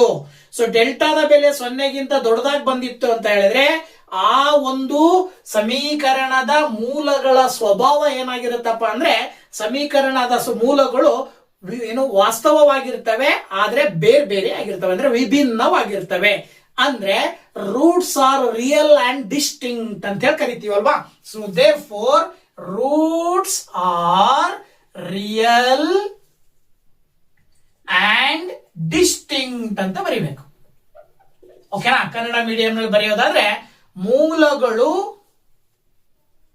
ವಾಸ್ತವ ಮತ್ತು ವಿಭಿನ್ನ ಅಂತೇಳಿ ನೀವು ಬರಿಬೇಕಾಗತ್ತೆ. ನೀವು ಬರೀ ಲೆಕ್ಕ ಮಾಡಿ ಡೆಲ್ಟಾದ ಬೆಲೆ ಕಂಡಿಡಿದು ಇದನ್ನ ಬರೀದೇ ಬಿಟ್ರಿ ಅಂದ್ರೆ 1 ಮಾರ್ಕ್ಸ್ ಲೆಸ್. ಕ್ವಶನ್ ಕೇಳಿರೋದ್ರ ಆಧಾರದ ಮೇಲೆ ಡಿಸ್ಕ್ರಿಮಿನೆಂಟಿನ ವ್ಯಾಲ್ಯೂ ಕಂಡಿಡಿದ್ರೆ 1 ಮಾರ್ಕ್ಸ್, ರೂಟ್ಸ್ ನ ನೇಚರ್ ನ ಬರೆದ್ರೆ 1 ಮಾರ್ಕ್ಸ್. ಅರ್ಥ ಆಯ್ತಲ್ವಾ. ಹಾಗಾಗಿ ನೀವು ಇದನ್ನ ಕಡ್ಡಾಯವಾಗಿ ಬರೆಯಲೇಬೇಕು. ಓಕೆ. ಇನ್ನ 22nd ಕ್ವಶನ್ ಹೇಳುತ್ತೆ, ಟ್ರಿಗ್ನಾಮೆಟ್ರಿ ಚಾಪ್ಟರ್ ಸಂಬಂಧಪಟ್ಟಿರ್ತಕ್ಕಂಥದ್ದು. In the figure find the value of tan p - cot r. ಅಂದ್ರೆ ಚಿತ್ರದಲ್ಲಿ tan p - cot r ನ ಬೆಲೆಯನ್ನು ಕಂಡು ಹಿಡಿಯಿರಿ ಅಂತ ಕೇಳಿದರೆ ವೆರಿ ಸಿಂಪಲ್. ಇಲ್ಲಿ ನೀವು tan p ಅಂದಾಗ p ಗೆ ಥೀಟಾ ಅಂತ ಕನ್ಸಿಡರ್ ಮಾಡ್ತೀರಾ, ಕಾಟ್ ಆರ್ ಅಂತ ಬಂದಾಗ ಆರ್ ಗೆ ಥೀಟಾ ಅಂತ ಕನ್ಸಿಡರ್ ಮಾಡ್ತೀರಾ. ಇದರ ಆಧಾರದ ಮೇಲೆ ನೀವು ಕೊಟ್ಟಿರ್ತಕ್ಕಂಥ ಗಿವನ್ ಏನನ್ನು ಆಲ್ರೆಡಿ ಅವರೆಲ್ಲ ಕೊಟ್ಟಿದ್ದಾರೆ, 3 ಸೈಡ್ಸ್ ನ ಲೆಂತ್ ಅನ್ನ ಮೆಜರ್ಮೆಂಟ್ ಅನ್ನು ಕೊಟ್ಟಿರೋದ್ರಿಂದ ನೀವು ಕಂಡುಹಿಡಿಯೋ ಅಗತ್ಯತೆ ಇಲ್ಲ, ನೇರವಾಗಿ ವ್ಯಾಲ್ಯೂ ಅನ್ನ ತಗೊಳ್ಬೇಕು. ನೋಡಿ ಇಲ್ಲಿ ವ್ಯಾಲ್ಯೂ ಅವರೇ ಕೊಟ್ಟಿದ್ದಾರೆ. ಏನ್ ಕಂಡುಹಿಡಿಬೇಕಂತೆ, tan p - cot r ಅಂತ ಕೊಟ್ಟಿದ್ದಾರೆ. ಈಗ tan p ಅಂದ್ರೆ p ನ ಥೀಟಾ ಅಂತ ಕನ್ಸಿಡರ್ ಮಾಡಿದ್ರೆ ಅದ್ರ ಎದುರುಗಡೆ ಅಪೋಸಿಟ್ ಸೈಡ್ ಆಗತ್ತೆ, ಇದು ಅಡ್ಜಸೆಂಟ್ ಆಗತ್ತೆ, ಇದು ಹೈಪಾಟಿನಸ್ ಆಗತ್ತಲ್ವಾ. ಅದ್ರ ಪ್ರಕಾರ tan ಥೀಟಾದ ರೇಷಿಯೋ ನಮಗೆ ಗೊತ್ತಿರಬೇಕು, ಅಪೋಸಿಟ್ ಬೈ ಅಡ್ಜಸೆಂಟ್. ಅಂದ್ರೆ ಅಪೋಸಿಟ್ ಅಂದ್ರೆ ಡಿವೈಡೆಡ್ ಬೈ ಅಡ್ಜಸೆಂಟ್ ಅಂತ ಹೇಳಿ ಕರಿತೀವಿ ನಾವು. ಅಪೋಸಿಟ್ ಡಿವೈಡೆಡ್ ಬೈ ಅಡ್ಜಸೆಂಟ್ ಅಂತ ಹೇಳಿದ್ರೆ ಏನ್ ಹೇಳ್ಬೋದು ನೀವು, ಪಾರ್ಶ್ವಬಾಹು ಡಿವೈಡೆಡ್ ಬೈ ಅಭಿಮುಖ ಬಾಹು ಡಿವೈಡೆಡ್ ಬೈ ಪಾರ್ಶ್ವ ಬಾಹು ಅಂತ ಕರಿತೀವಿ. ಅಭಿಮುಖ ಬಾಹು ಅಂತ ಹೇಳಿದ್ರೆ tan p ಯ ಅಭಿಮುಖ ಬಾಹು ಯಾವ್ದು ಬರುತ್ತೆ ಇಲ್ಲಿ ನಿಮಗೆ, ಕ್ಯೂ ಆರ್ ಬರುತ್ತೆ. So that is Q R divided by P Q ಅಂತ ತಗೊಳ್ತೀರಾ. That is equal to cot R ಅಂತ ಅಂದ್ರೆ ನೀವು ಈಗ ತಗೊಳ್ಬೇಕು ಟೀಟಾಗೆ, ಆರ್ ಗೆ ಟೀಟಾ ಅಂತ ಕನ್ಸಿಡರ್ ಮಾಡಿದ್ರೆ ಇದು ಅಡ್ಜಸೆಂಟ್ ಆಗುತ್ತೆ, ಇನ್ನ ಇದು ಏನ್ ಬರುತ್ತೆ ಆಪೋಸಿಟ್ ಆಗುತ್ತೆ. ಸೊ ಕಾಟ್ ಆರ್ ಅಂತ ಹೇಳಿದ್ರೆ ಟ್ಯಾನ್ ಟೀಟಾದ ರೆಸಿಪ್ರೋಕಲ್, ಟ್ಯಾನ್ ಟೀಟಾದ ವ್ಯತ್ಕ್ರಮ ವಿಧಾನದಲ್ಲಿ ಬರೆದಾಗ ಅಪೋಸಿಟ್ ಬೈ ಅಡ್ಜಸೆಂಟ್ ಅಂದ್ರೆ ಅಭಿಮುಖ ಡಿವೈಡೆಡ್ ಬೈ ಪಾರ್ಶ್ವ ಇದ್ದಿದ್ದು ಏನಾಗುತ್ತೆ ಉಲ್ಟಾ ಆಗುತ್ತೆ. ಅಂದ್ರೆ ಪಾರ್ಶ್ವ ಡಿವೈಡೆಡ್ ಬೈ ಅಭಿಮುಖ ಅಂದ್ರೆ ಅಡ್ಜಸೆಂಟ್ ಡಿವೈಡೆಡ್ ಬೈ ಅಪೋಸಿಟ್. ಅದ್ರ ಪ್ರಕಾರ ನೀವು ಅಡ್ಜಸೆಂಟ್ ಏನಿದೆ ಇಲ್ಲಿ ಫಸ್ಟ್ ಅಡ್ಜಸೆಂಟ್ ಅಂತ ಬರ್ಕೊಳ್ರಿ, ಡಿವೈಡೆಡ್ ಬೈ ಅಪೋಸಿಟ್ ಅಂತ ಬರೀರಿ. ಅದ್ರ ಪ್ರಕಾರ ನೀವು ಅಡ್ಜಸೆಂಟ್ ಅಂದ್ರೆ ಯಾವ್ದು ತಗೊಳ್ತೀರಾ, Q R divided by opposite ಅಂತ ಹೇಳಿದ್ರೆ ಪಿ ಕ್ಯೂ ಅಂತ ತಗೊಳ್ತೀರಾ. ಅದ್ರ ಪ್ರಕಾರ ಸೊ ಈಗ ನಾವು ವ್ಯಾಲ್ಯೂಸ್ ಅನ್ನ ಸಬ್ಸ್ಟಿಟ್ಯೂಟ್ ಮಾಡಿದ್ರೆ ಕ್ಯೂ ಆರ್ ಅಂತ ಹೇಳಿದ್ರೆ ಏನ್ ಬರುತ್ತೆ 5 ಡಿವೈಡೆಡ್ ಬೈ ಪಿ ಕ್ಯೂ ಅಂತ ಹೇಳಿದ್ರೆ 12. ಹಾಗೇನೆ ಈ ಕಡೆನೂ ಕೂಡ ಕ್ಯೂ ಆರ್ ನೇ ಬಂದಿರೋದ್ರಿಂದ ಕ್ಯೂ ಆರ್ ಅಂತ ಹೇಳಿದ್ರೆ 5 divided by 12. Then 5 divided by 12 minus 5 divided by 12 plus minus cancel ಆದಾಗ ಫೈನಲಿ ನಿಮಗೆ ಉಳಿಯೋದೇನಿಲ್ಲ ಆನ್ಸರ್ 0. ಸೊ ನೆಕ್ಸ್ಟ್ 23ನೇ ಕ್ವಶನ್ ಬಂದ್ಬಿಟ್ಟು the floor of a auditorium is to be paved completely with square tiles length and breadth of the floor are 112 and 72 feet respectively. Find the maximum side length of the square tiles which can be used to exactly fit the area of the floor. Also calculate the total number of tiles required for flooring the auditorium ಅಂತ ಕೊಟ್ಟಿದ್ದಾರೆ. ನೋಡಿ ಇಲ್ಲಿ ತುಂಬಾ ಸುಲಭವಾಗಿ ನೀವು ಹೇಗೆ ಮಾಡಬಹುದು ಅಂತ ಹೇಳಿದ್ರೆ ಕ್ವಶನ್ ಅನ್ನ ಕ್ಲಿಯರ್ ಆಗಿ ಅರ್ಥ ಮಾಡ್ಕೊಂಡ್ರೆ, ಕನ್ನಡ ಮೀಡಿಯಂ ನಲ್ಲಿ ಇನ್ನೊಂದು ರೀತಿ ಕ್ವಶನ್ ಅನ್ನ ಇನ್ನೊಂದ್ಸರಿ ನೋಡೋದಾದ್ರೆ, ಒಂದು ಸಭಾಂಗಣ ಇದೆ, ಆ ಸಭಾಂಗಣದ ನೆಲ ವರ್ಗಾಕಾರವಾಗಿದೆ, ಆ ವರ್ಗಾಕಾರವಾಗಿದಂತಹ ಸಭಾಂಗಣದ ನೆಲಕ್ಕೆ ನಾವು ಹಾಸುಗಲ್ಲುಗಳನ್ನ ಹಾಕಬೇಕಾಗಿದೆ. ಆ ನೆಲದ ಉದ್ದ ಮತ್ತು ಅಗಲಗಳು ಕ್ರಮವಾಗಿ 112 ಅಡಿ ಮತ್ತು 72 ಅಡಿಗಳಾಗಿದ್ದಾವೆ. ಆಕ್ಚುಯಲ್ ಆಗಿ ಅದು ಸ್ಕ್ವೇರ್ ಅಂತ ಕೊಡಬಾರ್ದಿತ್ತು, ಅವ್ರು ಏನ್ ಕೊಟ್ಟಿದ್ದಾರೆ ರೆಕ್ಟ್ಯಾಂಗುಲರ್ ಶೇಪ್ ಅನ್ನು ಹೊಂದಿರುವಂತಹ ನೆಲ ಇದೆ ಅಂತ ಕೊಡಬೇಕಿತ್ತು. ಆಮೇಲೆ ಅದಕ್ಕೆ ವರ್ಗಾಕಾರದ ಹಾಸುಗಲ್ಲನ್ನು ಹಾಕ್ಬೇಕು. ಸರಿ ಇದೆ ಕ್ವಶನ್ ಕೊಟ್ಟಿರೋದು, ನೆಲ ಆಯತಾಕಾರವಾಗಿದೆ, ಹಾಕ್ಬೇಕಾಗಿರುವಂತ ಕಲ್ಲುಗಳು ಹಾಸುಗಲ್ಲುಗಳು ಟೈಲ್ಸ್ ನಿಮಗೆ ವರ್ಗಾಕಾರವಾಗಿರ್ಬೇಕು. ಹಾಗಾಗಿ 112 ಅಡಿ ಮತ್ತು 72 ಅಡಿಗಳನ್ನ ಹೊಂದಿದೆ ಉದ್ದ ಮತ್ತು ಅಗಲವನ್ನ. ಹಾಗಿದ್ರೆ ನೆಲದ ವಿಸ್ತೀರ್ಣಕ್ಕೆ ನಿಖರವಾಗಿ ಸರಿ ಹೊಂದುವ ವರ್ಗಾಕಾರದ ಹಾಸುಗಲ್ಲುಗಳ ಅಂಚಿನ ಗರಿಷ್ಠ ಉದ್ದ ಎಷ್ಟು ಅಂತ ಕೇಳಿದ್ದಾರೆ. ಆಮೇಲೆ ಆ ಸಭಾಂಗಣದ ನೆಲಕ್ಕೆ ಒಟ್ಟು ಎಷ್ಟು ಹಾಸುಗಲ್ಲುಗಳು ಬೇಕು ಅನ್ನೋದನ್ನ ಕೇಳಿದ್ದಾರೆ. ಸೊ ಇದನ್ನ ಕಂಡುಹಿಡಿಬೇಕು ಅಂತ ಹೇಳಿದ್ರೆ ಕೊಟ್ಟಿರುವ 2 ಸಂಖ್ಯೆಗಳೇನಿದಾವೆ ಉದ್ದ ಮತ್ತು ಅಗಲಗಳು, ಅದರ ಮಾಸ ಕಂಡುಹಿಡ್ಕೊಳ್ಬೇಕು. ಮಾಸ ಕಂಡುಹಿಡಬೇಕು ಅಂದ್ರೆ ಪ್ರೈಮ್ ಫ್ಯಾಕ್ಟರೈಸೇಷನ್ ಮುಖಾಂತರ 112ರ ಅಪವರ್ತನಗಳು 2⁴ ಇಂಟು 7 ಬರ್ತದೆ. ಹಾಗೇನೆ 72ರ ಅಪವರ್ತನಗಳು 2�3× 3�2 ಬರ್ತದೆ. ಇವೆರಡರಲ್ಲೂ ಕಾಮನ್ ಆಗಿರುವ ಅಪವರ್ತನಗಳು ಎಷ್ಟಿದಾವಪ್ಪ ಅಂತ ಹೇಳಿದ್ರೆ 2�3. 2�3 ಅಂತ ಹೇಳಿದ್ರೆ 2ಅನ್ನ 3 ಸರಿ ಗುಣಿಸ್ಬೇಕು. ಏನ್ ಬರುತ್ತೆ ಉತ್ತರ 8 ಬರುತ್ತೆ. ಸೊ ಈ ಮಾಸವನ್ನ ನಾವು 8 ಅಂತ ತಗೊಳ್ತೀವಿ. ಇದ್ರ ಅರ್ಥ ಏನು, ಅಲ್ಲಿ ಏನ್ ಕೇಳಿದಾರಲ್ಲ ಕ್ವಶನ್, ಲೆಂತ್ ಅತಿ ಹೆಚ್ಚಿನ ಲೆಂತ್ ಅನ್ನ ಹೊಂದಿರುವಂತಹ ಟೈಲ್ಸ್ ನ ಲೆಂತ್ ಎಷ್ಟಿರ್ಬೇಕು ಅಂತ, ಮ್ಯಾಕ್ಸಿಮಮ್ ಲೆಂತ್ ಆಫ್ ಟೈಲ್ಸ್ ಏನಾಗಿರ್ಬೇಕು ಅಂದ್ರೆ 8 ಸೆಂಟಿಮೀಟರ್ ನ ಅಡಿ 8 ಅಡಿಗಳನ್ನ ಹೊಂದಿರ್ಬೇಕು. ಮ್ಯಾಕ್ಸಿಮಮ್ ಆಗಿ ಪ್ರತಿಯೊಂದು ಟೈಲ್ಸಿನ ಲೆಂತ್ ಏನಾಗಿರ್ಬೇಕು ಅಂದ್ರೆ 8 ಅಡಿಗಳು, ಅಂದ್ರೆ 8 ಫೀಟ್ಸ್ ಅಂತ ಹೇಳಿ ನಾವು ಹೇಳಬಹುದು. ಓಕೆನಾ. ಇದಾದ ನಂತರ ಒಟ್ಟು ಟೈಲ್ಸ್ ಗಳ ಸಂಖ್ಯೆ ಕೇಳಿದ್ದಾರೆ ಅಂದ್ರೆ ಮೊದಲು ಉದ್ದ ಎಷ್ಟು ಬೇಕು ಅಗಲ ಎಷ್ಟು ಬೇಕು ಅಂತ ತಗೊಂಡಾಗ number of tiles along the length ಅಂತ ಅಂದ್ರೆ 112 ಡಿವೈಡೆಡ್ ಬೈ 8 ಮಾಡಬೇಕು. ಹಾಗೇನೆ number of tiles along the breadth ಅಂತ ಹೇಳಿದ್ರೆ ಅಲ್ಲಿ 72ಅನ್ನ 8ರಿಂದ ಭಾಗಿಸ್ಬೇಕು. 8ರಿಂದ 112ಅನ್ನ ಭಾಗಾಕಾರ ಮಾಡಿದ್ರೆ ನಿಮಗೆ 14 ಬರುತ್ತೆ. ಅದೇ ರೀತಿ ಇಲ್ಲಿ 8ರಿಂದ 72ಅನ್ನ ಭಾಗಾಕಾರ ಮಾಡಿದ್ರೆ 9 ಬರುತ್ತೆ. ಅಲ್ಲಿಗೆ ಟೋಟಲ್ ಟೈಲ್ಸ್, ಒಟ್ಟು ಟೈಲ್ಸ್ ಗಳ ಸಂಖ್ಯೆ ಎಷ್ಟು ಬರುತ್ತಪ್ಪ ಅಂತ ಹೇಳಿದ್ರೆ ಒಟ್ಟು ಹಾಸುಗಲ್ಲುಗಳ ಸಂಖ್ಯೆ ಅಂತ ತೆಗಿತೀರಿ ನೀವು ಅಲ್ವಾ. ಒಟ್ಟು ಹಾಸುಗಲ್ಲುಗಳ ಸಂಖ್ಯೆ ಬೇಕು ಅಂತ ಹೇಳಿದ್ರೆ ಏನ್ ಮಾಡ್ಬೇಕು ನೀವು, ಇಲ್ಲಿ 14ಕ್ಕೆ 9ಅನ್ನ ಕೂಡಬೇಕು. ಸೊ 14ಕ್ಕೆ 9ಅನ್ನ ಕೂಡಿದ್ರೆ ನಿಮಗೆ 23 ಬರ್ತದೆ. ಒಟ್ಟು ಆ ಒಂದು ಆಯತಾಕಾರದ ನೆಲಕ್ಕೆ ನೀವು ಸುಮಾರು 23 ಟೈಲ್ಸ್ ಗಳನ್ನ ಹಾಕ್ಬೇಕಾಗತ್ತೆ. ಓಕೆನಾ. ಇನ್ನ 24ನೆಯ 2 ಅಂಕದ ಕೊನೆಯ ಕ್ವಶನ್ ಕೋಆರ್ಡಿನೇಟ್ ಜಾಮಿಟ್ರಿ ಸಂಬಂಧಪಟ್ಟಿದ್ದು. ಸೊ ಬನ್ನಿ ಏನ್ ಹೇಳುತ್ತೆ ಅಂತ ನೋಡೋಣ. ಚಿತ್ರ ಕೊಟ್ಟಿದ್ದಾರೆ, ಚಿತ್ರದ ಆಧಾರದ ಮೇಲೆ ಎ ಆಫ್ 5,11 ಹಾಗೇನೆ B of X, Y, C of 5,3, D of 2,7. These are the vertices of a rhombus. In order find the coordinates of the point B. B ನಲ್ಲಿ ಬರುವಂತ ಪಾಯಿಂಟ್ ಏನಿದಾವಲ್ಲ ಎಕ್ಸ್ ಮತ್ತೆ ವೈ, ಅದನ್ನ ಕಂಡುಹಿಡಿಬೇಕು. ಜೊತೆಗೆ length of the diagonal B D ಡಯಾಗ್ನಲಿನ length ಅನ್ನ ಕಂಡುಹಿಡಿಯಿರಿ ಅಂತ ಕ್ವಶನ್. ಒಂದು ವಜ್ರಾಕೃತಿಯ ಶೃಂಗಗಳು ಕ್ರಮವಾಗಿ A of 5,11, B of X, Y, C of 5,3 ಮತ್ತು ಡಿ ಆಫ್ 2,7. ಬಿ ಬಿಂದುವಿನ ನಿರ್ದೇಶಾಂಕಗಳನ್ನು ಮತ್ತು ಕರ್ಣ ಬಿಡಿಯ ಉದ್ದವನ್ನು ಕಂಡುಹಿಡಿಯಿರಿ ಅಂತ ಕ್ವಶನ್ ಇದೆ. ಸೊ ಮೊದಲನೆಯದಾಗಿ ಎಕ್ಸ್ ಮತ್ತೆ ವೈ ನ ಬೆಲೆಯನ್ನ ನಾವು ಕಂಡುಹಿಡಿಬೇಕು ಅಂದ್ರೆ ಈ ಓ ಅಂತಕ್ಕಂಥದ್ದು ಏನಿದೆಯಲ್ಲ ಬಿಂದು, ಇದೇನಾಗಿರುತ್ತೆ, ಇದು ರೋಂಬಸ್. ಅಂದ್ರೆ ರೋಂಬಸ್ಸಿನಲ್ಲಿ ಬರುವಂತ ಡಯಾಗ್ನಲ್ಸ್ ಕರ್ಣಗಳು ಸಮಭಾಗವಾಗಿ ಡಿವೈಡ್ ಆಗ್ತವೆ. ಸೊ ಸಮಭಾಗವಾಗಿ ಡಿವೈಡ್ ಆಗ್ತವೆ ಅಂದ್ರೆ ಅದರ ಅರ್ಥ ಓ ಬಿ ನ ಲೆಂತ್ ಮತ್ತೆ ಓ ಡಿ ನ ಲೆಂತ್ ಸಮ ಇರುತ್ತೆ. ಸೊ ಓ ಬಿ ಮತ್ತೆ ಓ ಡಿ ಯ ಲೆಂತ್ ಸಮ ಇರುತ್ತೆ ಅಂದ್ರೆ ಅದರ ಅರ್ಥ ಓ ಅನ್ನೋದು ಈ ಬಿ ಡಿ ಡಯಾಗ್ನಲಿನ ಮಿಡ್ ಪಾಯಿಂಟ್, ಮಧ್ಯ ಬಿಂದು. ಸೊ ಮಿಡ್ ಪಾಯಿಂಟ್ ಫಾರ್ಮುಲಾ ಹಾಕಿದ್ರೆ ನೀವು ಎ ಸಿ ಇಲ್ಲಿ ನೋಡಿ, ಎ ಸಿ ನ ಮಿಡ್ ಪಾಯಿಂಟ್ ಓ, ಹಾಗೇನೆ ಬಿ ಡಿ ನ ಮಿಡ್ ಪಾಯಿಂಟ್ ಕೂಡ ಓ. ಸೊ ಎ ಸಿ ಯ ಮಧ್ಯ ಬಿಂದು ಯಾವ್ದಾಗಿರುತ್ತೋ ಬಿ ಡಿ ಯ ಮಧ್ಯ ಬಿಂದುನು ಕೂಡ ಅದೇ ಆಗಿರುತ್ತೆ. ಹಾಗಾಗಿ ನಾವು A C is equal to B D ಅಂತ ಕನ್ಸಿಡರ್ ಮಾಡಿದ್ರೆ, ಎರಡು ಡಯಾಗ್ನಲ್ ಈಕ್ವಲ್ ಅಂತ ತಗೊಂಡ್ರೆ, ಇಲ್ಲಿ x1 plus x2 divided by 2 y1 plus y2 divided by 2 ಮಾಡಿದ್ರೆ ಓ ಬರುತ್ತೆ. ಹಾಗೇನೆ ಈ ಕಡೆನೂ ಕೂಡ ಅಷ್ಟೇ. ಸೊ ಎ ಸಿ ಅಂತ ತಗೊಂಡಾಗ ಇದನ್ನ x1 y1 ಅಂತ ತಗೊಳ್ರಿ, ಇದನ್ನ x2 y2 ಅಂತ ತಗೊಳ್ರಿ.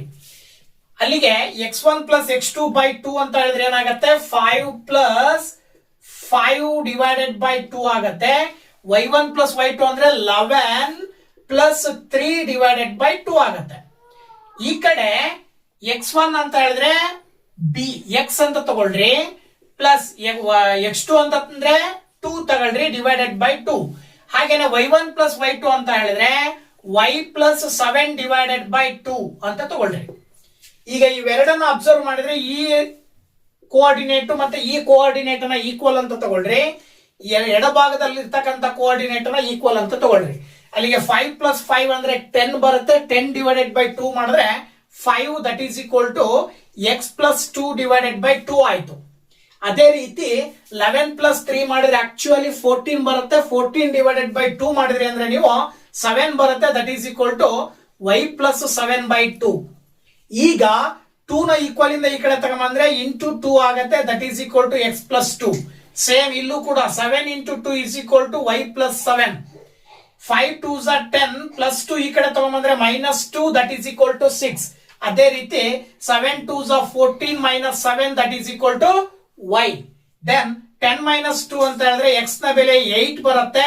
14 ಮೈನಸ್ 7 ಅಂತ ಹೇಳಿದ್ರೆ y ನ ಬೆಲೆ 7 ಬರುತ್ತೆ. ಸೊ x ಮತ್ತೆ y ನ ಬೆಲೆಗಳು ಸಿಕ್ಕುವಲ್ವಾ. 8,7 ಅಂತ ನೀವು ತಗೊಂಡ್ರಿ ಅಂತ ಹೇಳಿದ್ರೆ ಈಗ ನೀವು ಬಿ ಡಿ ಯ ಲೆಂತ್ ಅನ್ನ ಕಂಡುಹಿಡಿಬೇಕು. ಬಿ ಡಿ ಯ ಲೆಂತ್ ಅನ್ನ ಕಂಡುಹಿಡಿಬೇಕು ಅಂದ್ರೆ ಡಿಸ್ಟೆನ್ಸ್ ಫಾರ್ಮುಲಾ ಹಾಕ್ಬೇಕು. ಬಿ ಡಿ ಗೆ distance formula x2 minus x1 whole square plus y2 minus y1 whole square ಗೆ ರೂಟ್ ತಗೊಳ್ತೀರಾ. ಇದು ಡಿಸ್ಟೆನ್ಸ್ ಫಾರ್ಮುಲಾ. ಸೊ ಈ ಡಿಸ್ಟೆನ್ಸ್ ಫಾರ್ಮುಲಾ ವ್ಯಾಲ್ಯೂ ಸಬ್ಸ್ಟಿಟ್ಯೂಟ್ ಮಾಡಬೇಕು ಅಂದ್ರೆ x1 y1 ತಗೊಂಡ್ರಿ, ಇದನ್ನ x2 y2 ಅಂತ ತಗೊಳ್ರಿ. Okay, so x1 y1 x2 y2 ಅಂತ ತಗೊಂಡ್ರೆ ನೋಡಿ, ಇಲ್ಲಿ x2 ಮೈನಸ್ x1 ಅಂದ್ರೆ 8 minus 2 hole square plus y2 ಅಂತ ಹೇಳಿದ್ರೆ 7 minus 7 whole square. Then B D is equal to 8 minus 2 ಅಂದ್ರೆ 6 ಸ್ಕ್ವೇರ್ ಆಗತ್ತೆ. 7 ಮೈನಸ್ 7 ಅಂದ್ರೆ 0 ಸ್ಕ್ವೇರ್ ಆಗತ್ತೆ. Then B D is equal to 36 plus 0. ಈಗ 36 ಪ್ಲಸ್ 0 ಅಂದ್ರೆ 36 ಬರುತ್ತೆ. ಮುಂದಿನ ಹಂತ 36 ಗೆ ಇರುವ ರೂಟ್ ಅನ್ನ ಕ್ಯಾನ್ಸಲ್ ಮಾಡ್ಬೇಕು ಅಂದ್ರೆ ಏನ್ ಮಾಡ್ಬೇಕು, 36 ನ ಸ್ಕ್ವೇರ್ ರೂಟ್ ಅನ್ನ ಬರೀಬೇಕು. 36 ನ ಸ್ಕ್ವೇರ್ ರೂಟ್ ಆಕ್ಚುಲಿ 6 ಅಂದ್ರೆ 6 ಸ್ಕ್ವೇರ್ ಮಾಡಿದ್ರೆ ನಿಮಗೆ ಏನ್ ಬರುತ್ತೆ, 36 ಬರುತ್ತೆ. ಹಾಗಾಗಿ 36 ಅನ್ನ ರೂಟ್ ಇಂದ ಹೊರಗಡೆ ತಗೊಂಡ್ಬಂದ್ರೆ 6 ಬರುತ್ತೆ. So this is the distance ಅಥವಾ length of the diagonal B D ಅಂತ ಹೇಳ್ಬಹುದು. ಸೊ ಅವ್ರು ಕೇಳಿರುವ ಪ್ರಕಾರ ಎಕ್ಸ್ ಮತ್ತೆ ವೈ ನ ಬೆಲೆಯನ್ನ ಕಂಡು ಹಿಡಿಯಿರಿ, ಜೊತೆಗೆ ಬಿ ಡಿ ಯ ಲೆಂತ್ ಅನ್ನ ಕಂಡು ಹಿಡಿಯಿರಿ ಅಂತಿದೆ. ಎಕ್ಸ್ ಮತ್ತೆ ವೈ ನ ಬೆಲೆ 8 ಮತ್ತೆ 7 ಬರುತ್ತೆ. ಹಾಗೆ ಬಿ ಡಿ ಯ ಲೆಂತ್ ಬಂದ್ಬಿಟ್ಟು 6 ಸೆಂಟಿಮೀಟರ್ ಬರುತ್ತೆ. ಓಕೆನಾ? ಸೊ ಇವತ್ತು ಈ ಒಂದು ವಿಡಿಯೋದಲ್ಲಿ ಮಲ್ಟಿಪಲ್ ಚಾಯ್ಸ್ ಕ್ವಶನ್, 1 ಅಂಕದ ಕ್ವಶನ್ಸ್ ಜೊತೆಗೆ 2 ಅಂಕದ 8 ಒಟ್ಟು 24 ಕ್ವಶನ್ಸ್ ಈ ಒಂದು ವಿಡಿಯೋದಲ್ಲಿ ನಿಮ್ ಜೊತೆ ಹಂಚ್ಕೊಂಡಿದ್ದೀನಿ. ಮುಂದಿನ ವಿಡಿಯೋದಲ್ಲಿ 3, 4 ಮತ್ತು 5 ಅಂಕದ ಕ್ವಶನ್ ಒಂದಿಗೆ ಬರ್ತೀನಿ. ಅಲ್ಲಿ ತನಕ ವೇಟ್ ಮಾಡ್ತಾ ಇರಿ ಅಂತ ಹೇಳ್ತಾ thank you very much. Bye bye.